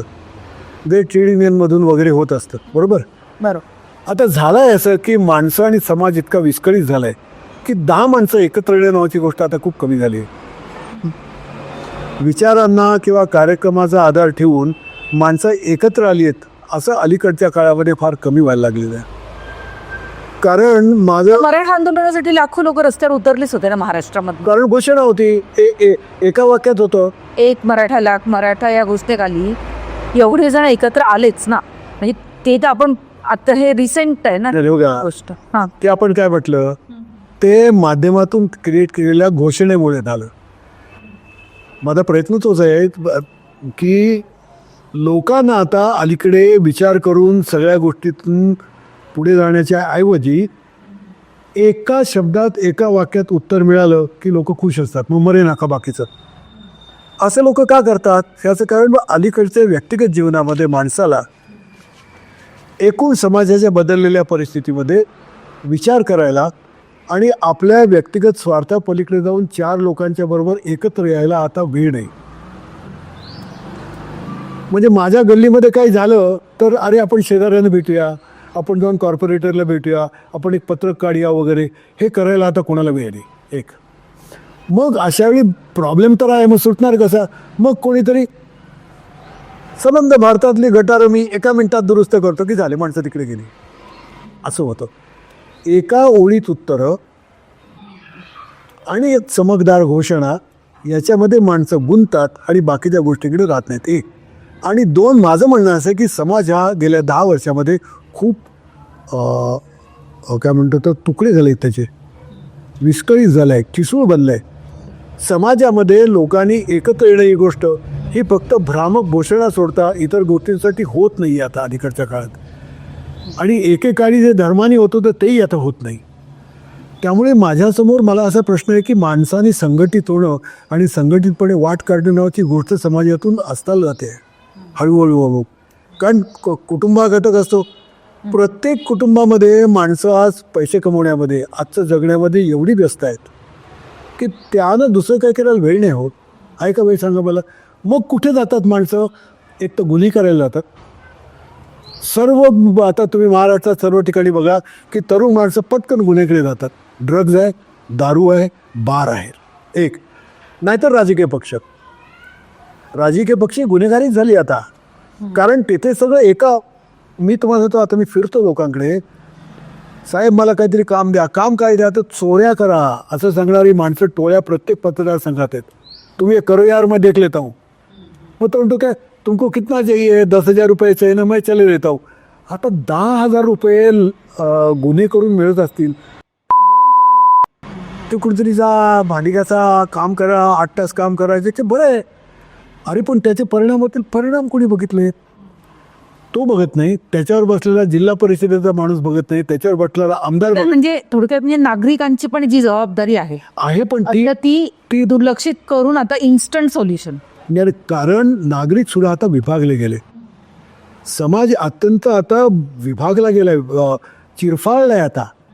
आणि त्यामुळे आणि अनेक कारणं आहेत. म्हणजे मला असं वाटतं की सोशॉलॉजी, पॉलिटिकल सायन्स, फिलॉसॉफीचा अभ्यास करणारी माणसंसुद्धा त्याच्यावर उत्तर शोधायचा प्रयत्न करत आहेत की या वेलफेअर स्टेटचा परिणाम आहे का, सरकार तुम्हाला प्रत्येक ठिकाणी मदत देतं त्याचा परिणाम आहे का, अनेक मुद्दे याच्यामध्ये आहेत. पण हे जे सगळं तुकडे तुकडे झालेले प्रकरण आहे ना, याच्यामुळे तुम्हाला आता माणसं विचाराने संघटित होणं नावाची गोष्ट आता शक्य नाही. घोषणा द्या, माणसं येतील. महाराष्ट्रात दुष्काळ आहे, चला दुष्काळ हटवूया असं म्हटल्यानंतर माणसं येतात का एकत्र? नाही येत, कधीच नाही एकत्र आली. मी आता विलासराव साळुंखेंच्याबरोबर काम केलं. त्यांनी जेजुरी आणि त्या तालुक्यामध्ये पुरंदर तालुक्यामध्ये काम केलं होतं आणि ते गावागावामध्ये शिरून आपण आपल्या पाणलोटाचं काम करूया जेणेकरून आपण दुष्काळाच्या बाहेर जाऊ. लोक आले नाही सभेनं, त्यांच्या सभेला 100 माणसं येत नव्हती. पण तिकडला जो आमदार होता, बंडल आमदार होता, त्या आमदारांनी सभा बोलवलं की 10,000 लोक जमत होते. कारण का? विलासराव सांगायचे की आता आपण असं करू, गावागावात आपण पाणलोटं शोधू, तुमचं पिकाचं बघू, मग काय करता येईल ते बघू वगैरे. आमदार येतो, अरे काय तुमचा प्रॉब्लेम आहे, सुटला झालं. हे नाही सुटलं तरी चालेल, पण ते सुटेल असं वाटतं ना माणसाला. आणि त्यामुळे तरुण सुद्धा पटकन माणसंही तिकडेच जातात. माणसं प्रॉमिस देऊन ज्यावेळी आमदार किंवा कोणी उभा राहतो त्याला विचारत नाही, बाबा हे सगळं सांगतोच तिकडचे पैसे येणार कुठून, बजेटातली प्रोव्हिजन काय, महाराष्ट्र सरकार केंद्र सरकारमध्ये तुमचं जे डेफिसिट आहे आणि तुमचं कर्ज आहे हे तुमच्या GDPच्या एवढं होत चाललं आहे आता, हे तुम्ही कसं सांभाळणार, हे कोणी विचारत नाही. कारण हे विचारण्यासाठीची क्षमता लोकांच्यात उरलेली नाही. एका परीने सर्व लोक असे कायम बेभान राहोत, त्यांच्या डोसक्यामधली अक्कल सतत झोपलेली राहो, ही आता सत्तेची इच्छा असते. आणि ती इच्छा पूर्ती करण्यासाठी सर्व लेखक, पत्रकार असे आता जोमाने कामाला लागलेले आहेत की त्यांना झोपवा, लोकांना विचार करू नका. आणि त्यामुळे संघटित प्रयत्न आता होत नाहीत, माणसं एकत्र येत नाहीत. संघटना इथून पुढे भयंकर कठीण आहे, भयंकर कठीण. आता थोडंसं तुमच्या ब्लॉगकडे वळते. तुम्ही ब्लॉगमध्ये म्हणजे चित्रपट, कला अशा वेगवेगळ्या विषयांवर लिहिलेलं आहे. त्याच्यामध्ये की आता तुमच्या आगामी लेखनाचा फोकसचे विषय काय असतील, काय सांगतायत, काय काही सांगतायत? अजून काही ठरवलेलं नाही? असं ठरवतो मी, दररोज ठरवतो आणि तर कोसळतो, ठरवतो ना, मग पुढे चालू नाहीये काय? काय माहिती आहे की चालू. मराठवाड्यावर लिहायचंय मला. अच्छा, मराठवाड्याचं नेतृत्व आणि विकास या विषयावर माझ्या डोक्यात विचार आहे. त्याच्यावर मला लिहायचं आहे, पॅलेस्टाईनवर मला लिहायचं आहे. कितीतरी विषय आहेत माझ्या डोळ्यासमोर. पण ते काय होतं, आपण विषयांशी डील करत असतो पण त्याच्यावर काम करायचं म्हणजे पैसे लागतात, फिरावं लागतं. ते कुठून आम्ही काय, आमच्याकडे पैसे नाहीत, मग ते कुठून तरी मिळवावं लागतं, व्यवस्था करावी लागते, काय ते सगळं जुळावं लागतं. त्यामुळे अनेक विषय असतात. कुठला बघा, गाडी आहे, यार्डात लागलेल्या आहेत 7 गाड्या, त्यातली कुठली गाडी सुटेल काय सांगा, आपल्या गाड्या लावून ठेवायच्या, सुटेल ते सुटेल, काही सांगता येत नाही.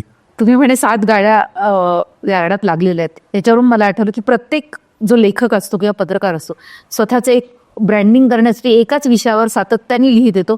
मग या विषयावर लिहिणारा कोणता असे एक समीकरण तयार होतं. त्याच्या मोहात तुम्ही कधीच पडला नाही, कारण तुम्हाला जसं जसं जे मुद्दे महत्त्वाचे वाटले आणि तुम्हाला मांडणीसाठी अतिशय गरजेचे वाटले ते तुम्ही मांडणी करत गेला. तर ह्याच्यामध्ये रिस्क नाही वाटली का त्यावेळेस असं एवढे? नाही, तुम्ही मला माहिती नाही, परंतु तुम्हाला एक छोटं उदाहरण देतो. न्यूयॉर्क रिव्ह्यू ऑफ बुक्स नावाचं एक पाक्षिक निघतं. बर, झालं त्याला आता किती, 60 साली निघालं, 62-64 किती वर्ष झाली बघा आता. ते ज्यावेळी काढायचं ठरवलं 3 लोकांनी, ते दोघे पत्रकार होते आणि एक प्रकाशक होता. ते काढायचं त्यांनी ठरवलं कारण टाइम्स ऑफ इंडियाचा न्यूयॉर्क टाइम्सचा संप होता आणि त्यामुळे पुस्तकांवरची परीक्षणं वगैरे येणं बंद झालं. एक 10 दिवस संप चालला. तर म्हणाले काय खरं नाही, पण म्हणाले प्रकाशनाचा व्यवसाय बिघडला आहे. लेखक बंडल लिहितात, त्यांचं प्रकाशक कौतुक करतात, चांगलं लिहिलं तर प्रकाशक त्यांना जोडून काढतात. ह्याच्यातून आपल्याला काहीतरी मार्ग काढायला पाहिजे. आपण आता पेपर काढूया असं म्हणून पेपर काढलं. पेपर काढायला बसल्याबरोबर मीडियातले सगळे जे मोगल असतात ते आले, आता तुम्ही वाचकांचा सर्व्हे घ्या, मध्यमवर्ग कोण, ह्या गटातले कोण, त्या गटातले कोण वगैरे. म्हणाले आम्हाला त्याची काय देणं घेणं नाही. या गटासाठी पेपर काढा, त्या गटासाठी पेपर काढा, मध्यम वर्गाला बरा वाटतो, दलितांना बरा वाटतो, आमचा संबंध नाही. आमची समाजाच्या म्हणजे साहित्याबद्दल, पत्रकारितेबद्दल, जगाबद्दल आमच्या काही समजुती आहेत. या समजुती तपासत घेऊन आम्ही मांडणार. या समजुती ज्यांना पटतात ते येतील, नाही पटत ते नाही येणार, असं म्हणून त्यांनी पेपर काढायला सुरुवात केली. त्याच्यानंतर त्यांनी जे निर्माण केलं त्याचे वाचक निर्माण झाले. वाचक तयार होतो आणि तुमच्याकडे येत नाहीत. पु ल देशपांड्यांनी वाचक तयार केला. महाराष्ट्रातले वाचक वाट बघत होते, आम्हाला पुलं पाहिजे, असं नाही घडलं. पुलंनी स्वतःची एक लिहिण्याची पद्धत, शैली, धाटणी तयार केली. ती वाचत वाचत लोक गेले आणि मग वाचक तयार झाले. तुम्ही जे लिहिता त्या लिहिण्यातून तुमच्या वाचक तयार होतो. वाचकांसाठी तुम्ही लिहित नाही. माझं कोण वाचतो आणि माझं कोण कौतुक करतो, कोण टीका करतो ह्यानी मी लिहित नाही. माझं स्वतःचं काय वेळवाकडं काय असेल ते अंडरस्टँडिंग आहे. माझी एक कामाची पद्धत आहे, त्याने मी करतो. हे जाईल. हे जेवढं जास्तीत जास्त लोकांना समजेल तेवढे लोक बरोबर येतील. नाही आले तर नाही आले, मी काय करू त्याला. लेखक म्हणजे फिक्शन, नॉन फिक्शन कोणी हा लोकांसाठी नाही करत. तो स्वतःची समजूत लोकांच्या समोर ठेवण्यासाठी करतो आणि स्वतःची समजूत अधिकाधिक समृद्ध करण्याच्या प्रयत्नात तो असतो. ते प्रयत्न करण्याच्या नादात तो कलाकृती क्रिएट करत जातो. ती समृद्धी त्याला जेवढी लाभते तेवढी त्याची कलाकृती अधिकाधिक बरी होत जाते. त्या लोक भेटत जातात. परंतु लोक आले आता मी त्यांच्यासाठी कविता लिहिणार, हे असं नाही होत कधी. अशी माझी समजूत आहे. परंतु अशी समजूत समाजातल्या सर्वच लोकांची असेल अशातला भाग नाही. पण त्यावेळी मला काही प्रश्न, मला योग्य असं वाटतं मी लिहितो. तर अनेक वेळा ते कोणी वाचत पण नाहीत. नाही वाचत मी काय करू. काही लोक वाचतात ठीक आहे. माझी समजूत आहे, मी असं मानतो की कोणी एक सेन्सिटिव्ह माणूस तो समाजातला एक, म्हणजे मी व्यक्त होणाऱ्या माणसांपैकी आहे. मी काही माझा बाकीचा काही व्यवसाय नाही. मी समाजातलं बघतो, वाचतो, त्याचा विचार करतो. आपण किती बरोबर आहोत किती नाही हे मला इतरांच्या वाचनातून लक्षात येतं. जगामध्ये हाच व्यवसाय करणारे खूप मोठे मोठे लोक होऊन गेले. मग ते कोण आहेत तेही मी वाचत राहतो. मग मला लक्षात येते आयला आपण इथे आहोत का नाही बाबा, आयला फार होता वगैरे असं लक्षात येतं. असं करत करत करत करत मी पत्रकार लेखक म्हणून मी घडत जातो. आता माझी ही घडण जेवढी बरी होईल तेवढं बरं होईल. नाही झाली समजा, मी नादी लागलो कोणाचं ते मी मरेन लोकांनाही खड्ड्यात घालीन. पण याच रीतीने तुम्हाला जावं लागतं. आता तुम्हाला सांगतो की इथे लोकांना फारशी कल्पना नसते. पण उदाहरणार्थ गेल्या 15-20 वर्षामध्ये एक असा पोलिश पत्रकार लेखक होऊन गेला, कापुशिन्स्की म्हणून. तो असाच कोणाला माहिती नव्हता. आणि मग त्याच्या वार्तापत्रांनी लिहिण्यातून जगभर तो आता प्रसिद्ध झाला आता. आणि मी कापुशिन्स्कीची सगळी पुस्तकं वाचली, वेळासारखी वाचली. आता कापुशिन्स्की लिहिण्यासाठी कुठे कुठे गेला, त्याने आयुष्यभर काय काय सहन केलं, हे सगळं पाहत असताना लक्षात येते पत्रकार ते ही भानकडे रे, हे पुढाऱ्याकडे बसून लिहिलं असं नाही यार.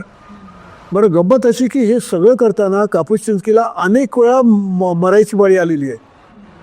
म्हणजे तो जिथे राहत होता तिथे त्याच्या भोवती नाग होता, त्याखाली पायाखाली. तर नागाच्या बरोबर तो काही तास राहिला वगैरे. पण कापुशिन्स्की त्याचं वर्णन नाही करत. मी बघा किती कठीण परिस्थितीत वाढलो असं बोलत नाही तो. कारण नाही का नाही, मी कोण आता मुद्दा त्याचा नाही. तो जिथे जातो, अंगोलात जातो, आणखी कुठे जातो, तिकडली परिस्थिती, तिकडली माणसं, हे सगळं तो टिपट जातो. मी कोण असा त्याला प्रश्न नाही. तुम्ही न्यूयॉर्क टाइम्सवर जाऊन बघा. न्यूयॉर्क टाइम्समध्ये जॉर्ज मिशेल नावाचा कोण गेला, त्याची तीन खंड अवेलेबल आहेत. तो न्यूयॉर्क कव्हर करत असे. तो म्हणतोच की मी घराच्या बाहेर पडत असताना माझा इगो पेटीत बंद करून बाहेर निघतो. आता आम्ही ज्यावेळी हे लक्षात येते, आता हे आहे राव, ही गंमत आहे त्यातली. आता तशी गंमत साधायचा तुम्ही प्रयत्न करणं, या पलीकडे काय नाही. मग तो प्रयत्न आपल्या परीने आपण करत असतो. मला असं वाटलं की जाऊ आपण बघावं, केजरीवालांकडे जाऊन करावं. मी जाऊन केजरीवालांकडे राहिले होते तर कोण होतं मला कोणी सांगणार नव्हतं. केजरीवाल माहिती पण नव्हते त्यावेळी. पण मला वाटलं आले बेणं बरं आहे, बघायला पाहिजे आपल्याला काय ते. कारण त्यानिमित्ताने खालचं काय घडतं हे मला लक्षात येतं. किंवा अलीकडचं उदाहरण सांगतो. इथे तुमच्या इकडे औरंगाबादमध्ये एक पुढारी आहेत, आपले पवार, उत्तम सिंग पवार. त्यांच्यावर लिहायचं माझं ठरलं. म्हटलं वा आनंद, लिहितो. पण त्यांच्या मुलाखती घेतल्या आणि मग त्यांनी ज्या ज्या माणसांना मला सांगितलं भेटा वगैरे, त्या लोकांना मी भेटत फिरलो. ते पुस्तक नंतर झालं नाही. काही कारणात थांबलं. त्या निमित्ताने मी मराठवाड्यातल्या ज्या लोकांना भेटलो आणि बोललो त्याच्यातून पुस्तक बाजूला सारा मला मराठवाड्याची समजूत माझी वाढली. ओ ओ अशी असतात माणसं, असं चालतं, जे मला बाहेरून कळत नव्हतं कधी. म्हणजे मला वर्तमानपत्रातून ज्या गोष्टी कळत नव्हत्या ते त्यांच्याशी बोलल्यानंतर मला लक्षात आलं हेच तर माझं काम आहे ना. आणि मग मी केलं.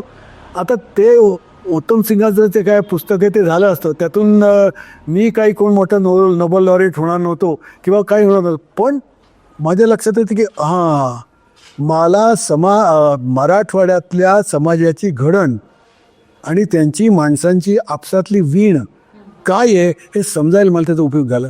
बस माझं काम झालं. त्यासाठी मी करतो आणि मग त्यासाठी मी लिहून सुटतो. मग लोकांना आवडेल ना आवडेल हा नंतरचा भाग आहे. पण तर निळू दामले सर लेखक म्हणून कसे आहेत, पत्रकार म्हणून कसे आहेत, आज या अगदी ऐसपैस गप्पांमधनं उलगडलं. लेखन यात्री कसा असावा हे निळू दामले सरांशी बोलताना या मुलाखतीतनं उलगडतं. पण त्यांची पुस्तकं किंवा त्यांचं लेखन, ब्लॉग असो, त्यांची कादंबरी असो, हे वाचताना त्यांची शैली कशी विकसित होत गेली हे पण लक्षात येतं.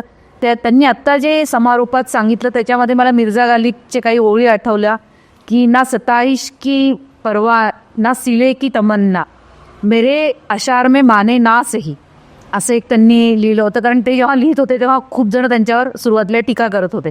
मग त्यांना असं उत्तर दिलं की तुम्ही पहिला ॲप्रिशिएट करा किंवा तुम्ही त्याला परतावा द्या, नका देऊ, त्याच्याशी मला काही घेणं नाही. पण मला लिहिण्याची जी माझी उर्मी आहे ती मी लिहित राहणार, कारण मला ते वरदान मिळालेलं आहे किंवा मला ती माझ्या उर्मी स्वतःशी संवाद साधून माझी जी समज निर्माण झाली ती मला तुमच्यापर्यंत पोहोचवायची आहे. आणि असे अनेक लेखक, कवी म्हणजे इतिहासातही होऊन गेले, कदाचित पुढे येतील आणि ते लोकांच्या लक्षातही राहतात.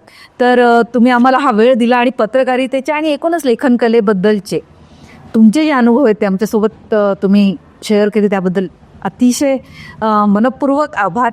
आणि आपण पुढे अशा पुस्तकाबद्दल पुन्हा एकदा. पण मी धन्यवाद व्यक्त करायचे का नाही का तुम्ही एकतर्फी का मला सुद्धा बरं वाटलं ना. हो बरं. मला सुद्धा बरं वाटलं, बोलता आलं, काही गोष्टी मोकळेपणाने मांडता आल्या. आणि असं मोकळेपणानं मांडणं अलीकडे फार कमी होतं आणि त्यामुळे हे लोकांच्या समोर गेलं तर मलाही अर्थातच आनंद आहे. त्यामुळे मलाही तुम्ही संधी दिली त्याच्याबद्दल तुमची. तर निळू सरांचे शतशः आभार मानून मी या चर्चेला इथेच विराम देते. धन्यवाद.